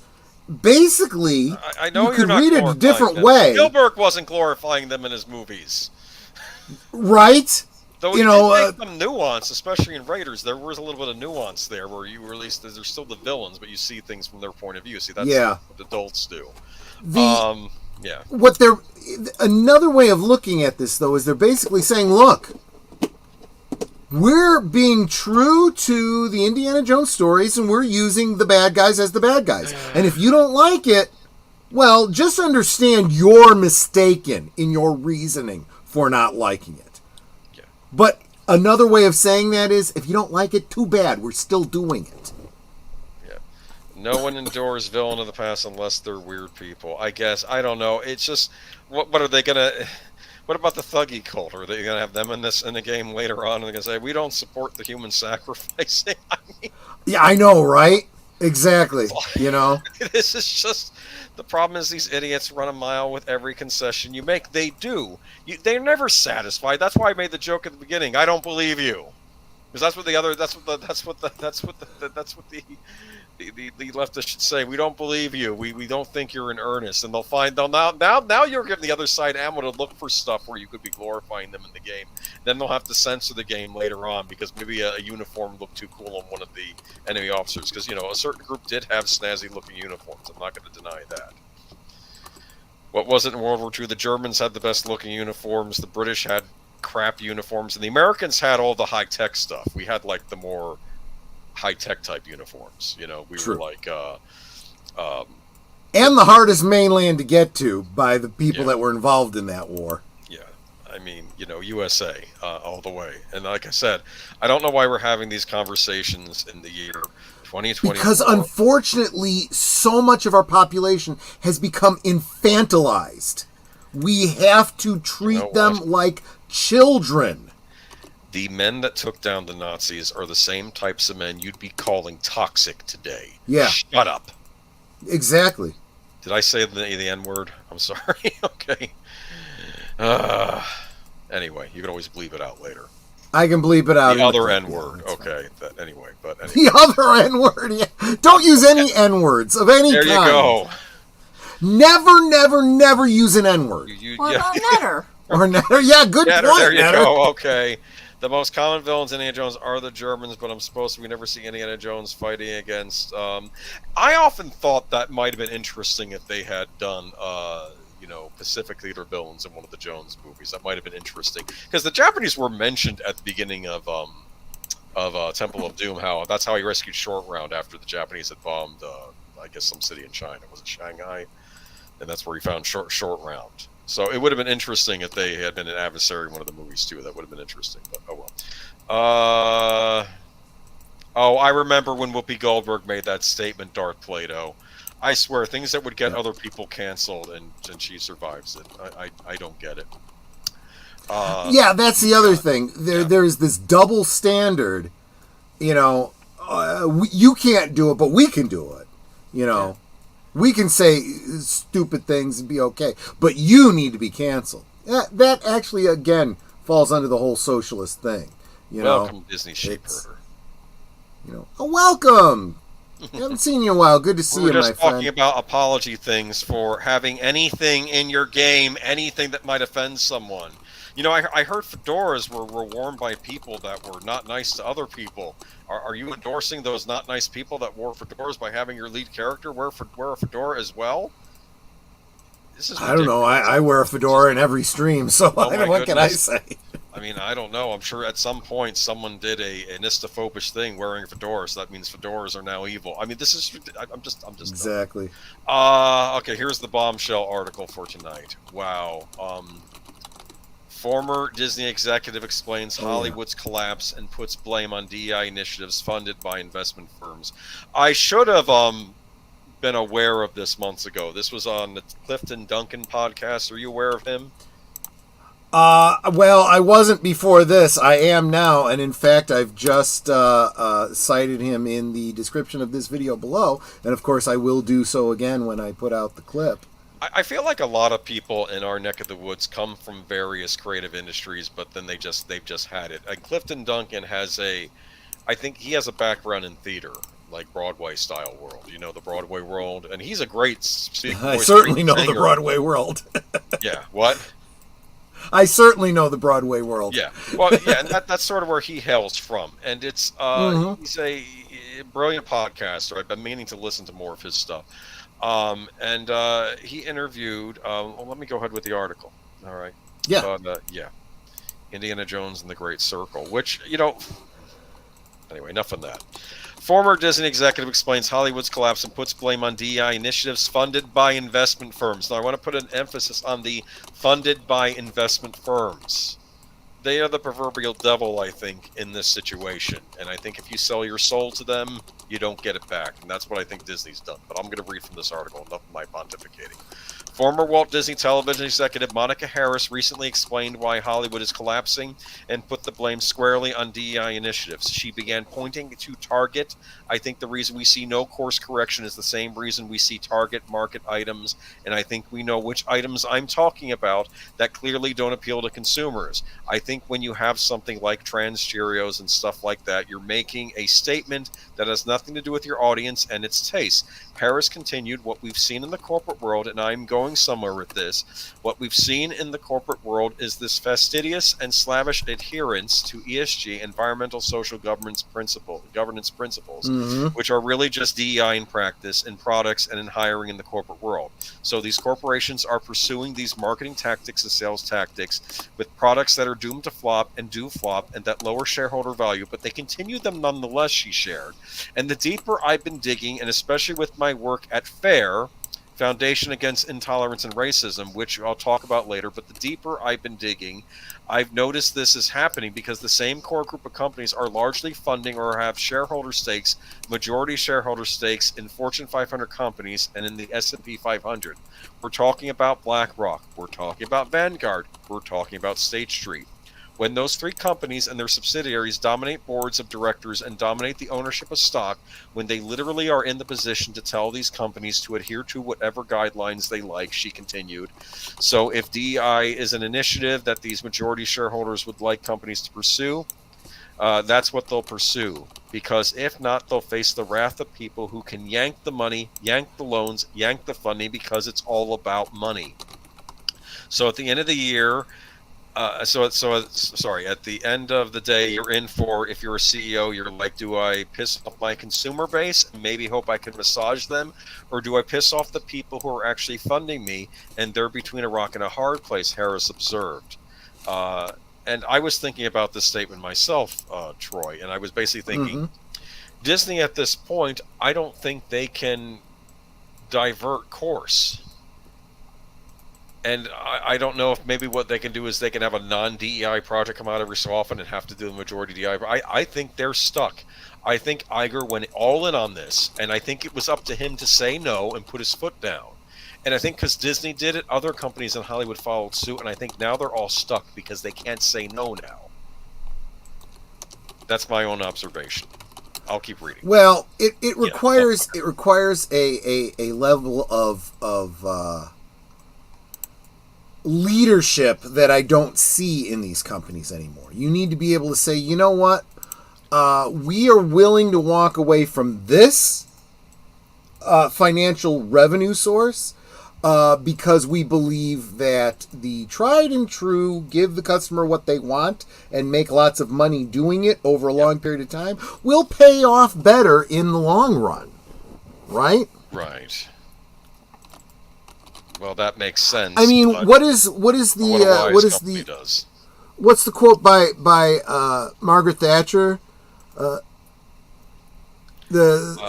Socialist governments traditionally do make a financial mess. They always run out of other people's money. Well, that is kind of the way socialism works, and that is exactly what is low-key happening here and being described here. If you are trying to bring about some sort of political or polysocial kind of change through money, right? And what are these investment companies? They are the controllers of other people's money. Yeah. People eventually stop using those entities. That money runs out. They have in Florida, they think that the people using the money in these investment firms were from government pensions. Yep. Stuff like that. They think that's where a lot of them are. I mean, I don't have the full details here, but let me keep reading. It absolutely is happening. The markets, people are moving their money because they realize these investment firms are investing in things that are not making them money. They are investing in companies that are dying. So the only income they have is literally these investment dollars. If the investment dollars get pulled, and yes, we are talking about huge investment firms with all the money, right? So it takes a long time, but it happens inevitably. What I still haven't quite figured out is why the investment firms want this. Is it because they think I could get into it, and I think it goes way beyond what we're talking about here. Yeah. But we're talking about globalist agendas here. Is it because they didn't like the fact that people were protesting when they were ripping people off during the whole mortgage crisis? And then I think it's about keeping the boot on. That's more a symptom than a cause, but yes, you're absolutely right. Anyway. It's bigger than that, though. It probably is, yeah. This is another one of those things that if you know your history, you understand it. The people with all the money want to control the world, and it's not a possible thing to do. No. Ultimately, it falls apart. This concept of too big to fail is a myth. Like the Tower of Babel, if I'm using it. Yeah, literally, the bigger they are, the harder they fall. Yeah. I think when people get too big for their britches, because I think that's what's going on here. I think there's there's almost an omnipotent nature to them right now, which is freaking me out a little bit. But I know that's not true because they're not. But maybe they think they are. So at the end of the day, you're in. If you're a CEO, you're like, okay, she already said it. Then she's stated, and I think the very same theory is true in Hollywood. DEI is swept through the place. The Academy Awards and nominations are only available to films that hit certain quotas, right? You have to have a certain number of people who are black or BIPOC or trans, non-binary, whatever. It's totally an antithesis of what artistic work is about. But they have to do this because I think Netflix was an example. If they don't adhere to these guidelines, those loans, that funding is going to be yanked. She reiterated. So again, they are between a rock and a hard place. That's the untold story, in my opinion. Of note, Larry Fink, the CEO of BlackRock, said during New York Times Deal Book Conference in 2017, "Well, behaviors are going to have to change. This is one of the things we're asking companies. You have to force behaviors. And at BlackRock, we're forcing behaviors. 54% of incoming class are women. We're adding 4 more points in terms of diverse employment, and that we're doing internally. If you don't achieve these levels of impact, your compensation could be impacted. You have to force behaviors. And if you don't force behaviors, whether it's gender or race or just any way you want to say the composition of your team, you're going to get impacted."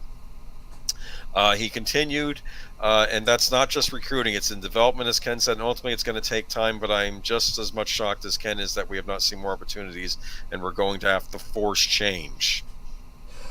Darth Plato, I understand why you think that, but I'm going to tell you why that's not true. Darth Plato says because they think they're saving the world. That is not what they think. That is what they say they think. Right. That is the marketing spin they put on it. They don't give a flying fig about the world. All they care about is their position, their power, and protecting what they have. Well, and to that extent, that's all they care. That's all they see the world as. Well, I'm also thinking, though, there's that famous scene in Street Fighter, the movie with Raul Julia, where he says, "Why do they keep calling me a warlord? All I want," and he's like, when my super soldiers march through every country, every created nation will collapse, and everyone will bow and peaceful and claim the world, and all the people in the world will bow to me in humble gratitude for bringing peace to the world by basically destroying. Right, that's exactly right. No, I mean, that's what this is. I suppose that's another way of putting it, is saying that the villain is always the hero in their own mind, right? Yes. Well, speaking of heroes, I think the woman here, I thought you were going to say, speaking of heroes, welcome to the Clue Channel. Oh, welcome to the Clue Channel. Welcome, Clue Channel. I also want to make a point that I think this article came from WW Pro, who was talking about this. I want to give a shout out to him, and also to Midnight's Edge. I believe they were discussing this as well this week.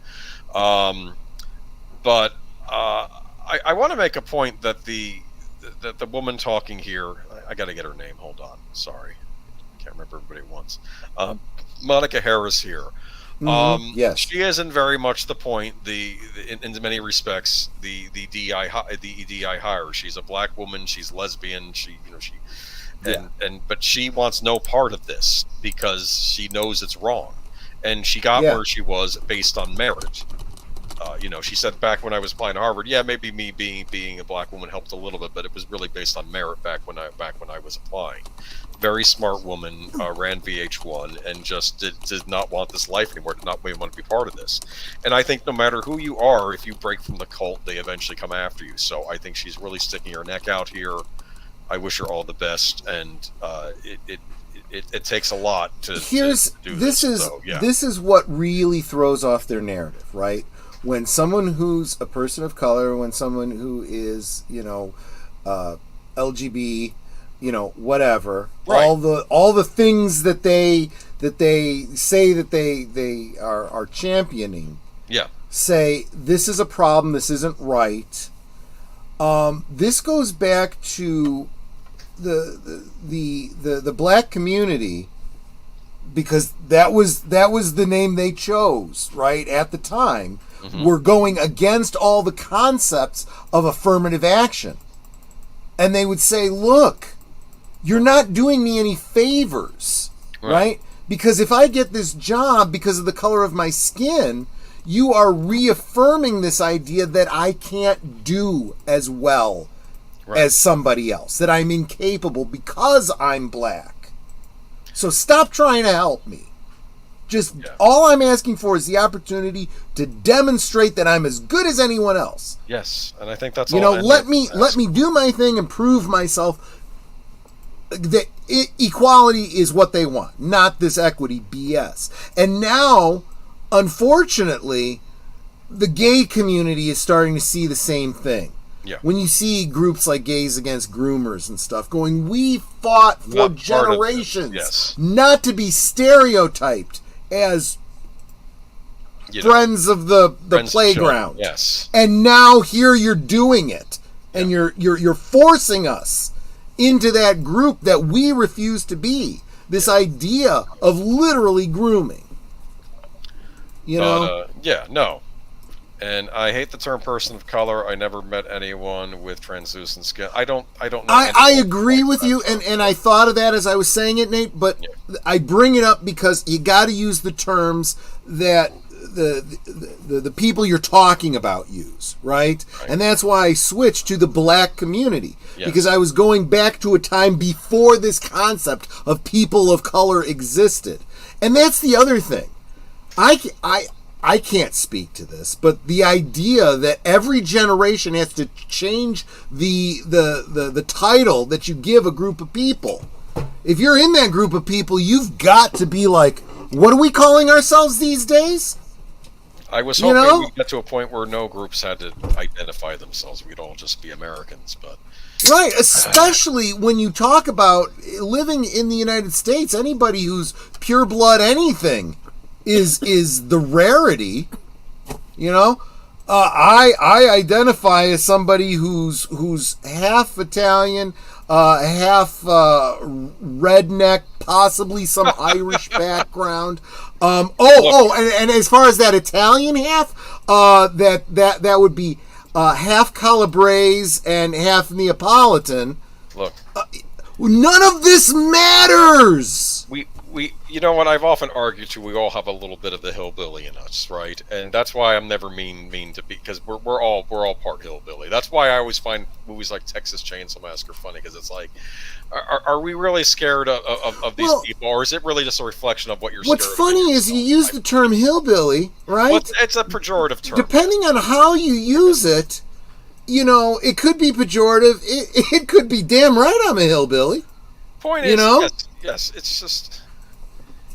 I know it. Yeah, it's Marxist language. Yes, and it's just Yes. Using people's whatever ways you can find to divide people is what it is. Divide and conquer. That's what this is all about. Exactly. I do want to give her props for coming forward. It's a great podcast. Subscribe to Clifton Duncan. He's you know what? Yeah. Clue brings up a great point too. People of color equals colored people. Well, one's okay. That's true. It's what they think is a nicer way to say colored people. But there used to be a time when to say a colored person was you were trying to be nice. I you didn't want to know who came up with that term. The latest term. It may not have been people from that community. It may have been certain academics. I know that. And this is why I'm not gonna get too squirrely about it.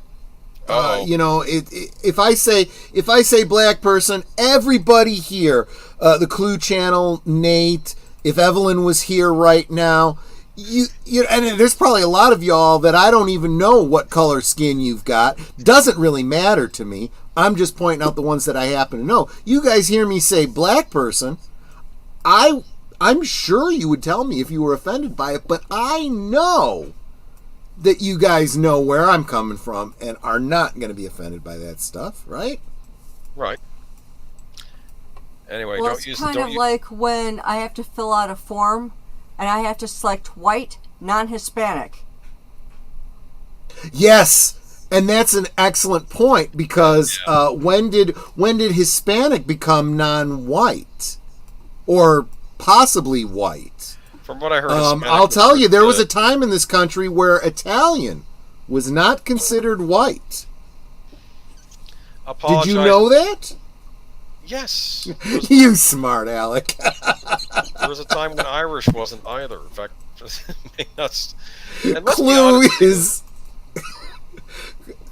Clue, you're awesome, my friend. You make me laugh even about this craziness. It's a citizen of color. Well, to be fair, I think he was also attacking other phrases at the time too, and frankly, I kind of like citizen. We're all citizens. Yes. Martin Luther King was a very intelligent person. Yeah. So when you think about that, he was making some very important points. He was pointing out the color of his skin because he had to. That was part of the topic he was speaking on. But when he says citizen of color, What does that mean?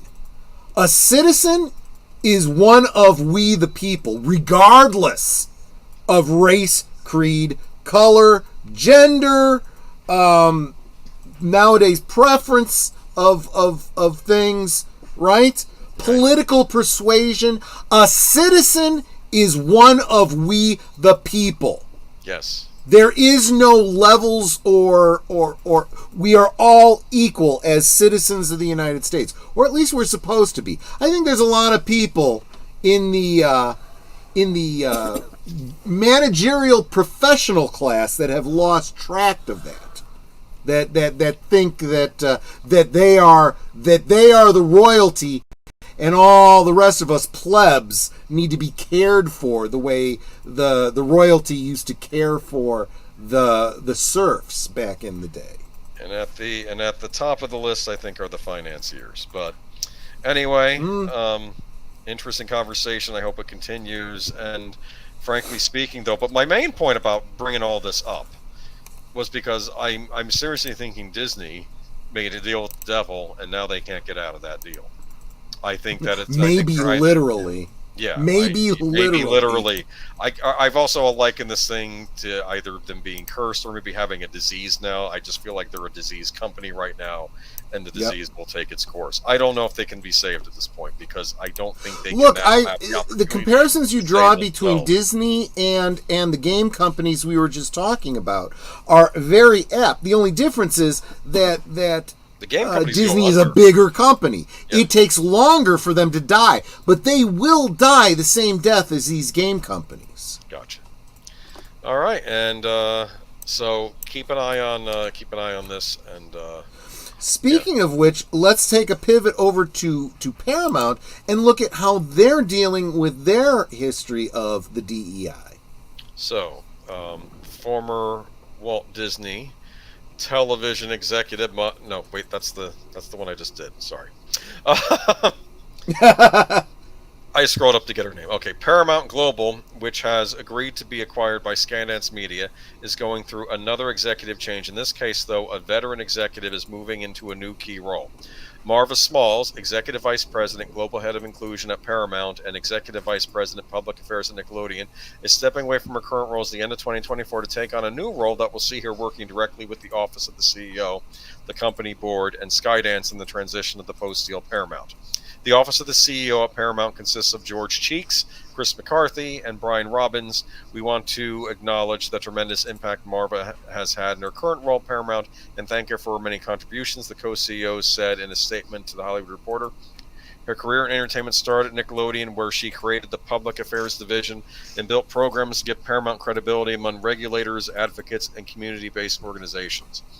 They added, after assuming the additional role as head of global inclusion, Marva worked to deliver a vision to put her company on path toward walking the talk on inclusion. A strong partner on her board of directors and senior leadership team, she championed the principle of everyday inclusion, which is the fabric of our business and what we strive to do every day. Over the next 2 months, we'll be working closely with Marva on a transition plan to cover her roles as the global head of inclusion and public affairs at Nickelodeon. I hope that also means protecting children. Okay, never mind. Before joining Viacom in 1993, Small served as the Chief of Staff for U.S. Congressman Robin Talon and also served in South Carolina Governor Richard Riley's administration. She was the first African-American chief to staff for a white Southern member of Congress, according to Paramount's BioWare.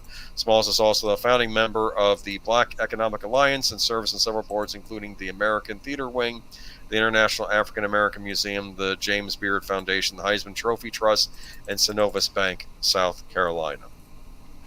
So does this sound like a promotion to you? No. This is not what it sounds like to me. Okay. Here's my take on this, and I could be wrong. I have no great insight. I'm just looking at this like all of the rest of you look at this article and say what's happening here. I see this as Skydance is taking over.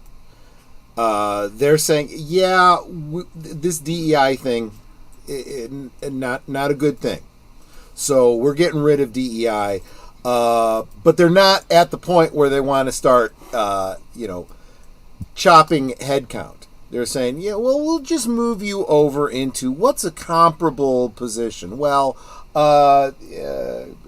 relations. We'll move you over here, and this is where you'll be for a while. My prediction would be that in time you're going to see this person either leave the company, probably to pursue other avenues, go a different direction in their career pursuits, or you just might see them retiring quietly.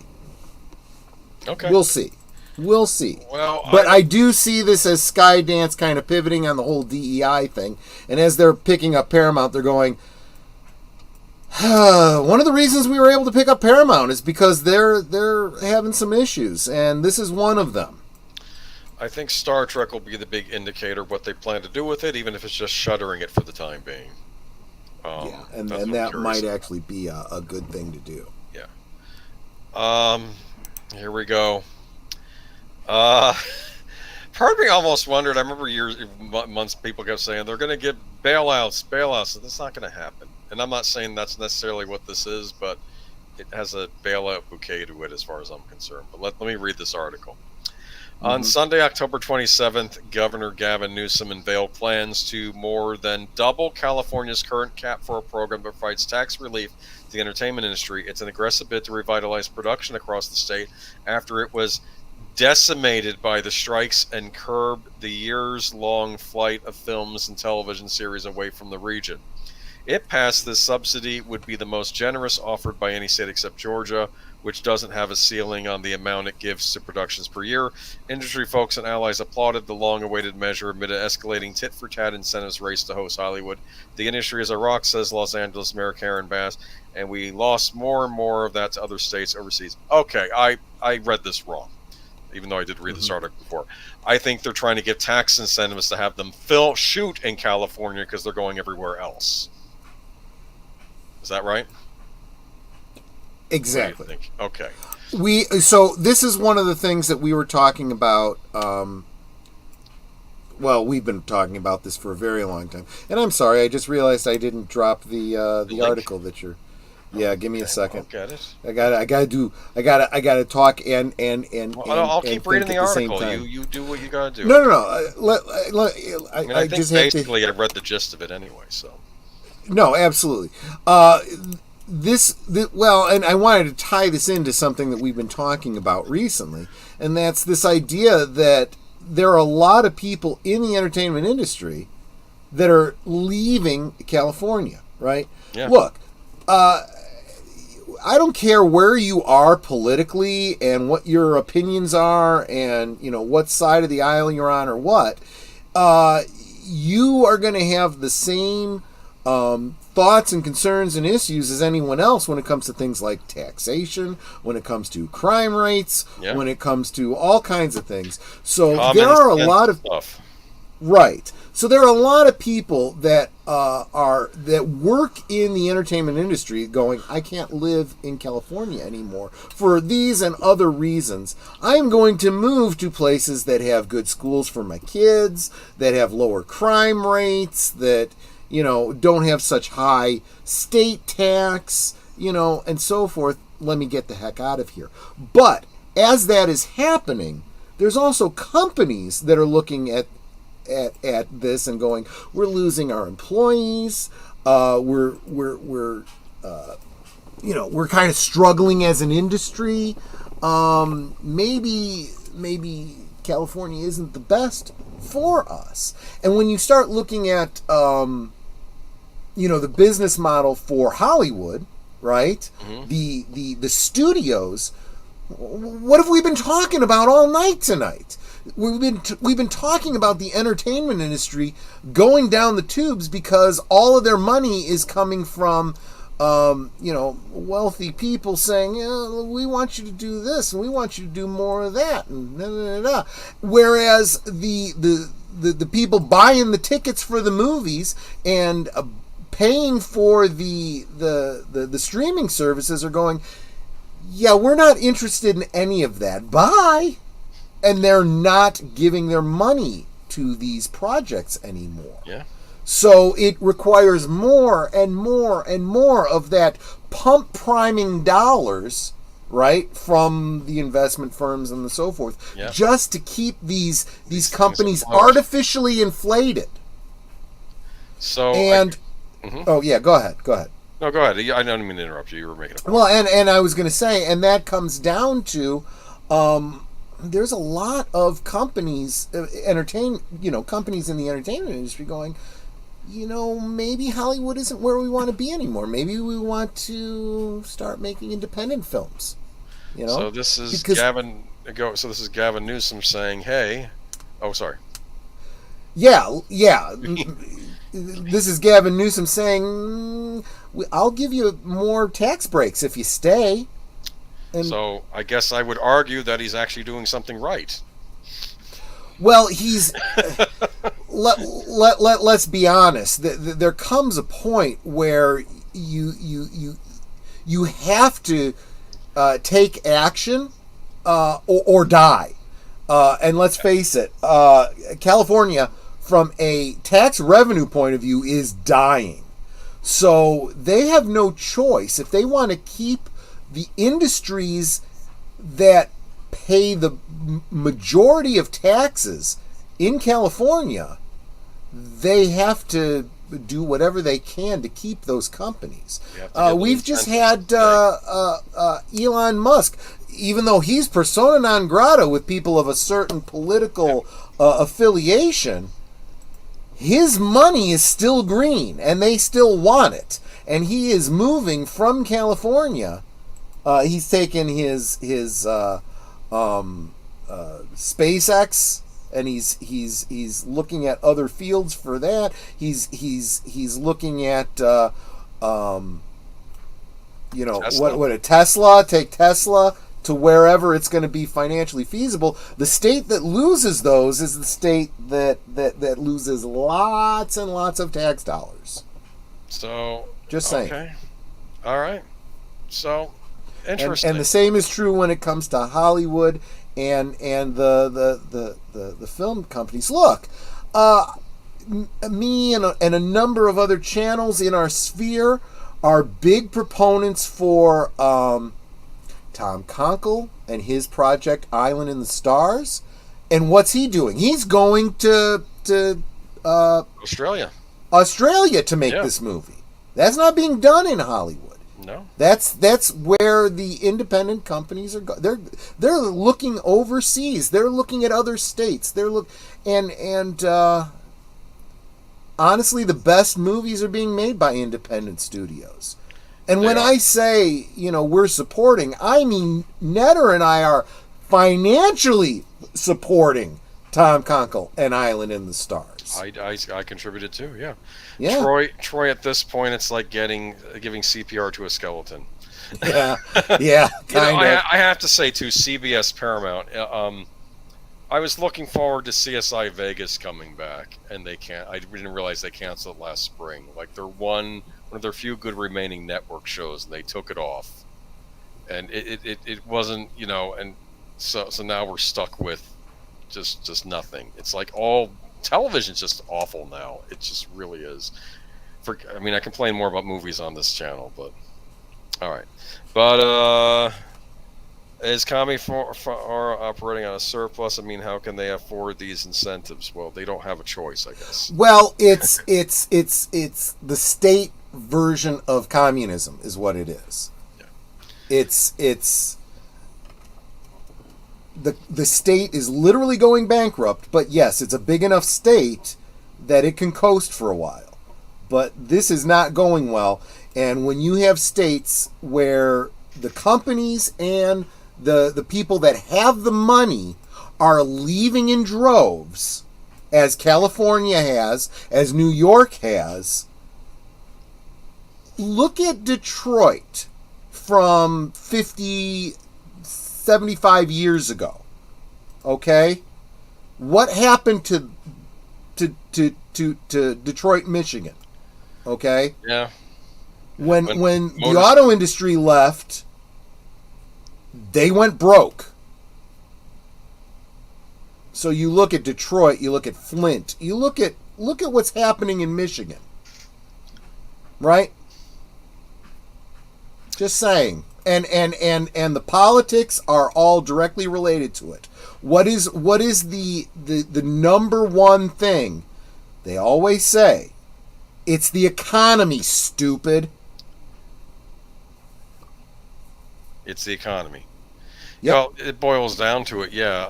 I think people have forgotten that line recently, but I guess we'll see what happens in the next few days. And now we move on. Talk about stupid.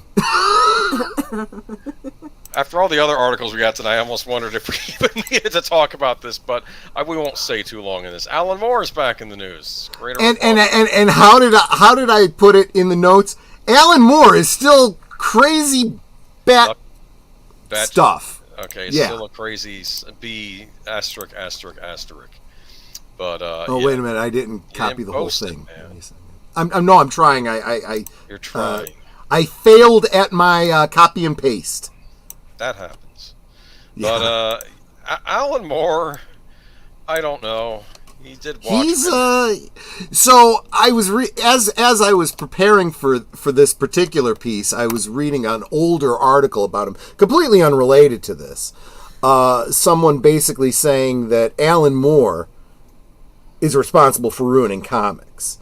And I was like, that's a heck of a statement. Let me look into this. And the logic is actually pretty sound. And it may not just be Alan Moore alone. But he certainly led us down a trend that has really hurt comics. Superheroes. In a very big way, yeah. This whole concept of, a lot of people have referred to it as the grim dark of modern comics, or the hyper-realistic take, the deconstruction of the superhero characters. And one could argue, things like The Boys and, whatnot. There's a lot of people that like that stuff, but that is not the way that something like Superman should be going, or Batman, or whatever. Right. And unfortunately, a lot of Alan Moore's stories use those characters in those kinds of ways, right? The Watchmen is not mainline DC continuity for a reason, but people wanted more of that. So then you get writers like, what's his name? Miller? Frank Miller, yes. With the Dark Knight Returns and stuff like that, doing these Elseworld alternate takes on Batman, and suddenly, you have these slovenly, loving, devoted fans to this, saying we want more of this, and then the mainline Batman storyline becomes more like that. And that is not what Batman was ever intended to be. I remember there was a line in, what was it, the Dark Knight Returns, though, with the Joker, when he think he's bringing up all the people the Joker's killed, and the Joker says, I didn't keep count, and then Batman says, I did, and he says, I know, and I love you for it. That's kind of a sick thing. Yeah, and so we put a lot of blame on Zack Snyder and his run with the DC movies, but honestly, he is just a symptom of what came from people like Alan Moore.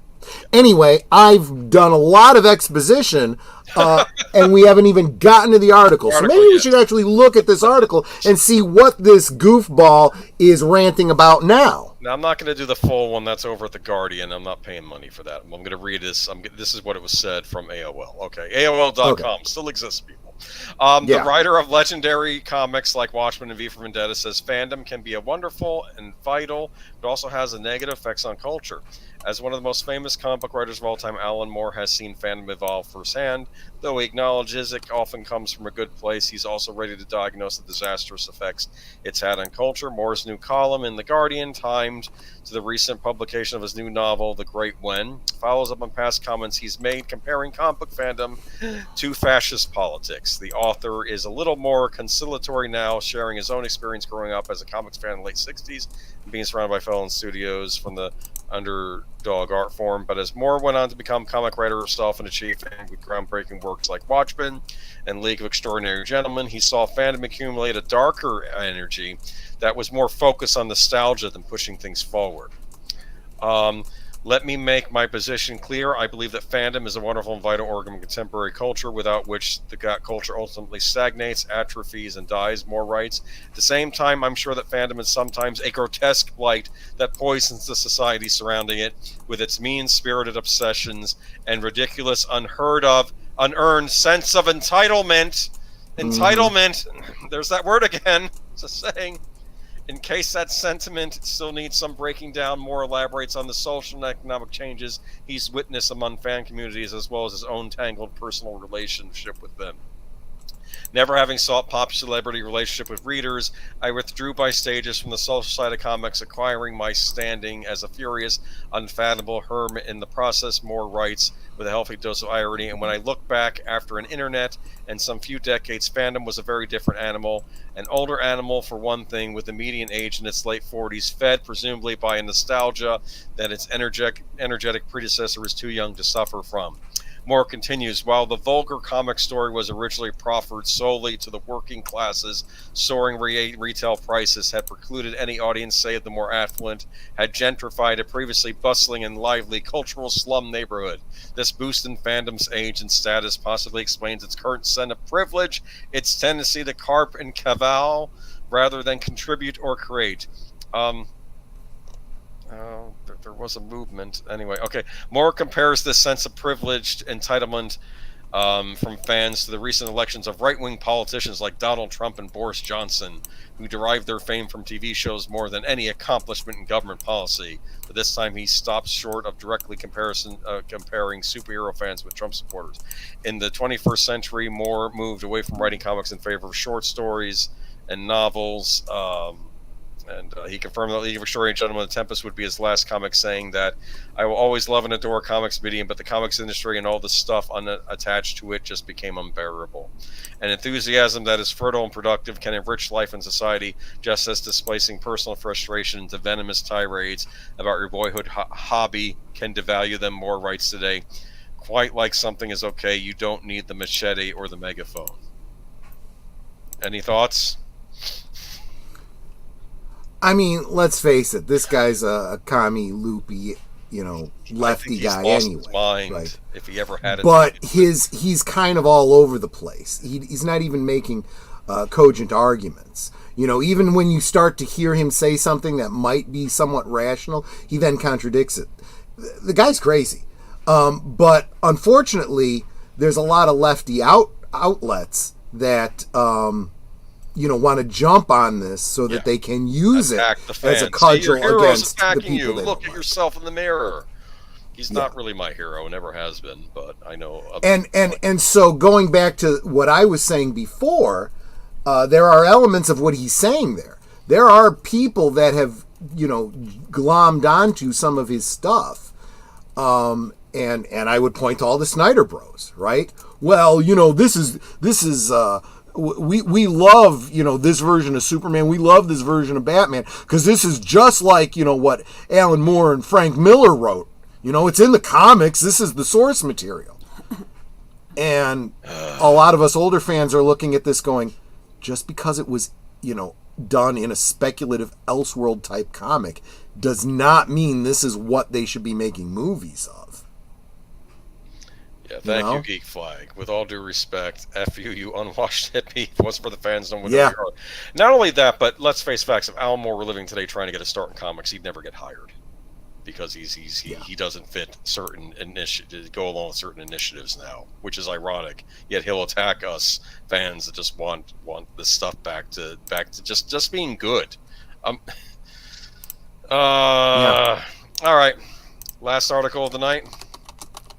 Yeah, I mean, I don't know. Anything left to say I'm always Alan Moore. I thought this would be the big story this week. We got other stuff. Yeah, right. I'm always hesitant to be too positive, but you see an article and you go, well, maybe this will be good. Cross my fingers, right? Jack Ryan movie with John Krasinski in the works at Amazon MGM Studios. I called this, or at least I said this should happen. Yes, so, and it's always a surprise when you say something should happen, then it does, apparently. Amazon MGM Studios is developing a new Jack Ryan feature film as the next stage in the evolution of the Tom Clancy franchise starring John Krasinski. Wendell Pierce, who starred alongside Krasinski in the series, will also star while Michael Kelly is in negotiations to reprise his series role. Andrew Bernstein, who served as an executive producer and director of Season 2 of the series, is directing the film from a script penned by Aaron Rabin, who served as co-executive producer and writer of Season 4 of the series. John Krasinski and Alison Seeger are producing via Sunday Night. Andrew Form is also producing. The film is produced in association with Paramount Pictures and Skydance. Skydance's David Ellison and Dana Goldberg will executive produce alongside John Kelly and Carlton Hughes. The film will be an extension of the Amazon MGM Studios Paramount Television Skydance original series, Tom Clancy's Jack Ryan. Through its 4 release seasons, the series ranks among Prime Video's most rewatched series. Krasinski most recently wrote, directed, and produced and starred in If for Paramount Pictures. I guess that's the one with Ryan Reynolds. And he previously co-wrote, directed, and starred in Paramount's Oscar-nominated film A Quiet Place, returning to write and direct a sequel, Quiet Place Part 2, following the first movie's success. He produced the 3rd entry in the series, A Quiet Place Day 1 this year. Krasinski is represented by WB and Shrek Rose. Pierce is represented... Okay, well, this just tells you who everyone's represented by. I'm glad everybody's represented. I think...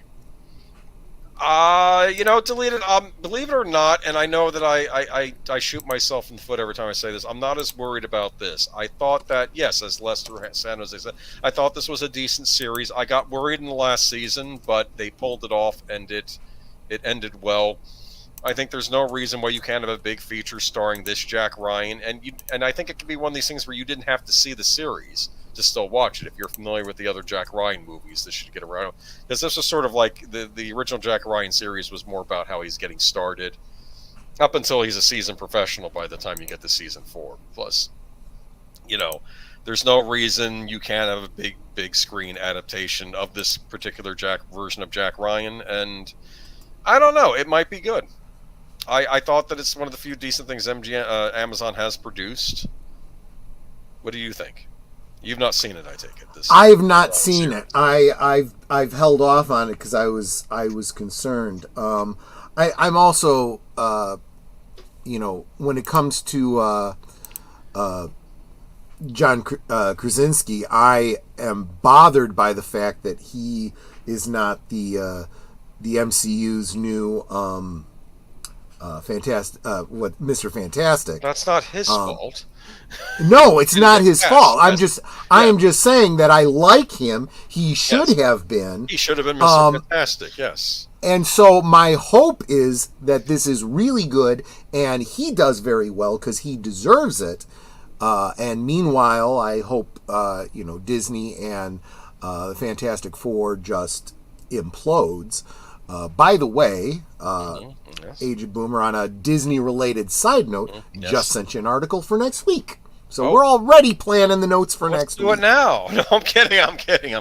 No. We need time to and give proper attribution and stuff. But Disney is doing something that we all knew Disney would do, making the bad decisions for the future. That is simply destroying their studios. So I'm glad, in a way, that John Krasinski is not being tethered to that, but Amazon's a mixed bag too. So Amazon's a mixed bag, but I've gotten a theory from Amazon that they'll do a lot of the DI stuff, but then they'll throw a bone with like a Jack Ryan series. And this is going to be, I think this is going to be a major motion picture. This isn't just going to be some made for Amazon movie. I think they're going to try and put this in theaters, and I think Paramount Skydance is involved. There's no reason this can't be good. I'm not saying it will be good. Things can change, but yeah, I think that I'll keep my fingers crossed on this. Yep. He was good as Jack Ryan. He's the best Jack Ryan I think we've had since Harrison Ford, so I'll say that. And welcome Curtis Selby. Thanks for... he just wrapped up a stream himself, so he's just gotten here as we were ending. Selby, always good to so see maybe you. You go back and watch the rewind or wait until I start putting up the clips. But unfortunately, you've missed this stream, but if you want, you can still stick around and check out The Other Side of Midnight. With deleted scenes. If you're on my channel right now, as soon as we end here, you'll be led directly to Deleted Scenes, Other Side of Midnight. For you late night people, I am trying to be good. I am trying to get a good night's sleep this week because I want to be. Look. When I do the late nights, and I love doing them with Deleted Scenes, but when I stay up late, it takes me about 2 days to kind of get my sleep, so that I'm not like super drowsy. So I'm not a tired midnight blogger like Curtis Selby, and I'm already planning ahead for Tuesday night, staying up late and watching The Returns. May actually even do a live stream related to that. Don't know yet. Not making any promises. If you are subscribed and you hit that notification bell, though, you will know if I decide to go live. But I personally will be making it a late night on Tuesday because I do every election night. So I don't think we're going in advance of that, I want to make sure I get to bed early tonight. And tomorrow night, in fact, is going to be only a single film. I am, doing it at the regular time. It's not going to be a double feature, and I'm going to get to bed early tomorrow as well. So, I'm being consistent here. Troy, I like that you become an old fart like me or something. Yeah, no, exactly. We all get exactly. there. One moment it's not even that. It's your body does not put up with the marathons and the late nights and despite what you might think from Friday nights, the heavy drinking. Your body doesn't work the way it did when you were younger. It really, really doesn't. One day you're a young man in his 20s playing the GameCube, thinking this is as good as it gets, and then you're on the other side of 40. What's a GameCube? We're doing a good old days about the GameCube. I know. Damn it! I knew it. I knew that would happen. I don't know when we'll do it. It's going to happen this year. And you're thinking it's as good as it gets, and then you hit the other side of 4 and realize the GameCube was as good as it got. No, I'm kidding. Actually, I do like the Nintendo Switch. It's not bad. But anyway, here we are in the year 2024, and I'm telling you, if this decade, Hollywood's got 5 years to turn this ship around and start giving me movies and start having me look forward to things like they did during the 2010s. Even I could look forward to things. Well, like I said, look at all the independent companies that we've talked about just this past year that have put out movies that we've liked. They're the ones that are going to be making the movies in the future, and the big studios are dying. They are dying. Company is tomorrow's studio. Yeah, they are dying hard, and I'm sorry, there just isn't enough money flowing to them from the big financiers to keep them alive, because there's no return on those dollars. It's just not there. It's not happening. But I was about to make a joke that in 5 years we'll be in the 2030s, and then I can just start watching all the movies from the 1930s and act like they're new, and I'll just decorate my living space in 1930s. I'll just pretend like I'm living in the 1930s. Problem is, we won't have the money to decorate anything with anything. Well, then it'll be less like the 1930s because we'll be in a depression again. Anyway. Well, that's true. That is true. Good point. I'll have to tell you stories. We should do the bad old days sometime. I'll tell you family stories I heard about the Great Depression. Not a fun time to be alive in the United States. But speaking of fun times, what's going on Netters Network's Thursday things? John Doe Juggalo. John Doe Juggalo will be her guest this Thursday. Yes. We did Tuesday already, right? Because of the. Well, but I didn't say what the movie was for Monday. Oh, well, let's start over then. I'm sorry. Monday in honor of election day, the following day. Get out and vote. Monday, last call Monday night at the movies. I will be featuring the 1993 film Dave. Oh yeah, you'd mentioned that to me. Yeah, Kevin Kline and Sigourney Weaver. Yeah. Sigourney Weaver, who was just in the movie last night. Mm-hmm. It's a great movie that really kind of started me thinking about the whole role of the presidency and the way that government works. And a lot of the things that I think and say these days about political things kind of stem from some of the comments and basically the overall story of this movie. It's fun. It's if you haven't seen it, the basic premise is that Kevin Kline plays a double role, really. He plays the president of the United States, and he also plays a Joe Nobody who happens to look a lot like the president, and so he uses that, for marketing reasons. And there's always a lookalike out there of the president. Yeah, there's always a lookalike, right? Yeah. Like Bill Clinton. And something happens to the president, and the deep state boys go get him and say, "We need you to fill in for government, security reasons, and we need you to pretend to be the president, because if the president dies before this is going to happen." So he literally becomes the president of the United States without having been elected in any primary or, election. Imagine that.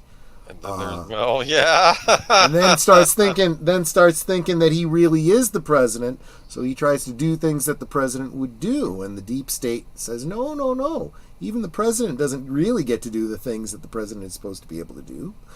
And This is an interesting one, and I think it's a great one to watch in advance of going to the polls the following day. Did you know that Stuart Gordon at one point wanted to make a movie called House of Reanimator?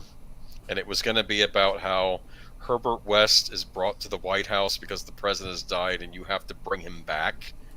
Wow, and they were wanting William H. Macy to play the president, like the reanimated corpse of the president, and it was going to be, I think they couldn't get funding for it, but that's what they were teasing. Let me tell you something. William H. Macy in a Reanimator movie would be brilliant. As a reanimated president of the United States. Yes, I would love that. That would be brilliant, I don't know if that never got off the ground. We never got Bubba Nosferatu from Don Coscarelli. I know.